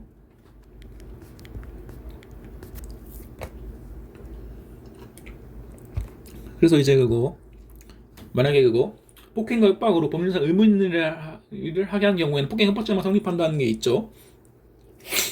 이게 이거 그거 꽤 유명한 이제 그거 소위 이제 그 권상우 사건이에요. 이게 그러니까 이게 쉽게 말하면 이제 그 권상우가 이제 그거 계약에 따라서 팬미팅을 할 그 계약에 따라서 팬미팅을 할 의무가 있었는데 안 한 거예요. 그러니까 되게 그 약간 조폭이 약간 무슨 뭐 협박 같은 걸 해가지고 강제로 시킨 거죠. 그거 약간 그거 팬미팅을. 근데 이제 그거였다면 이제 그거 근데 이제 그 계약상 의무도 이제 약간 이거 이렇게 막 법률 계약을 되게 확 나누는 게 아니라 그 계약상 의무도 일종의 법률상 의무잖아요. 예, 그거 저희가 어떤 그 계약을 맞으면 저희가 이제 민법에 있는 13가지 그거 소위 그거 뭐냐 그거 13가지 그 전행 계약이라고 하죠. 그거에 따라서 의무가 발생하는 거니까 그거에 따라서 이제 그 팬미팅을 의무가 있었는데 강요를 했다. 그러면 이제 단순히 협박죄만 성립하는 겁니다. 협박 하나만. 그래서 이제 그 나오는 그 이어진 판례가 공연할 의무가 없다는 점에 대한 미필적 인식 또는 그러니까 그 강요죄 고의가 없다라고 하는 거죠. 네, 그래서 이제 그 고의 내용과 이어지는 거죠. 그러니까 이 사람이 그거 폭행과 협박을 써가지고 그거 권리행사를 방해하거나 의무 없는 일을 하게 한다는 인식과 의사가 있어야 된다는 거예요. 그래서 이거 정도만 이거 약간 이것도 그냥 딱 객이에요. 객 이것도. 그다음에 이제 피해자 수는 이거 나오는 거 죄수가 나오는 거고 이제 그 여기 써 있죠. 여기 그거 자유를 침해하는 일반적인 범죄이므로 체포, 간음, 네, 감금이죠. 감금. 간음이네 무슨 감금, 약취, 유인, 강간 이런 범죄들에 대해서 고충 관계에 있다. 그 말은 뭐다? 잘 안 보인다. 그래서 제가 그거 제가 그 지난 학기에 누락한 부분이 그거였어요. 그러니까 그 특별법이니까 어떤 미친 놈이 그 아동한테 약간 옷을 되게 그거 협박을 해가지고 그 옷을 벗는 사진을 찍어 보내라는 걸 했어요. 근데 그래가지고 아동이 진짜 무서워가지고 찍어 보냈어요 실제로. 그러면 이제 그 사람한테는 이제 그거 아동 성착취물 제작죄의 간접 정보를 성립한 건데 이제 그걸 플러스 이제 이 강요죄가 들어가는 거죠. 네, 그러니까 그런 식으로 잘 안 보여요. 근데 이게 약간 이거 아는 거 낫다 하고 막 쓰다 보면 이런 게 안 보이거든요. 그래서 이거를 누락을 쭉 주의하셔라. 이런 범죄가 있다. 네, 그래서 이제 교류하시고 그다음에 이제 이것도 딱 그거죠. 이거 폭행 협박으로 뭘 시키면 이제 강요고 돈 뜯으면 이제 그냥 그거 공갈이고 그다음 또 나오는 게 이제 단체 다중 위험한 물건이네요. 그럼 뭐가 있겠어요? 공동강요 있죠. 공동강요가 있죠. 공동강요가 이것도 좀 기억을 하시고 그다음에 이것도 이제 그 중강요죄가 있는데 이건 사람 생명에 대한 위험 발생했을 경우에 있대요. 그다음에 이제 뭐 인지강요죄가 있다는데 이것도 그냥 나중에 보시고 여러분들이 시간이 없으니까. 그다음에 나오는 건 이제 체포감금제도 할 게 없어요. 이것도. 네, 이 뒤에 되게 빠르게 넘어갈게요. 이거는 이 그 체포감금과 약취 유인은 진짜 약간 유기학대 이상으로 할 게 없기 때문에 이거 뭐냐 이거 그 체포강제의 약간 그 유일한 의의는 네, 계속범이다. 네, 이거 하나만 체크해두세요. 이거 하나만. 계속 이게 그거 계속범이나 이제 그거 그 범죄의 그거 기소 시기와 종료 시기가 다른 거죠. 네, 그러니까 보통 이제 그 기수와 종료가 다 보통 이제 그거 즉시범과 상태범이라고 하죠.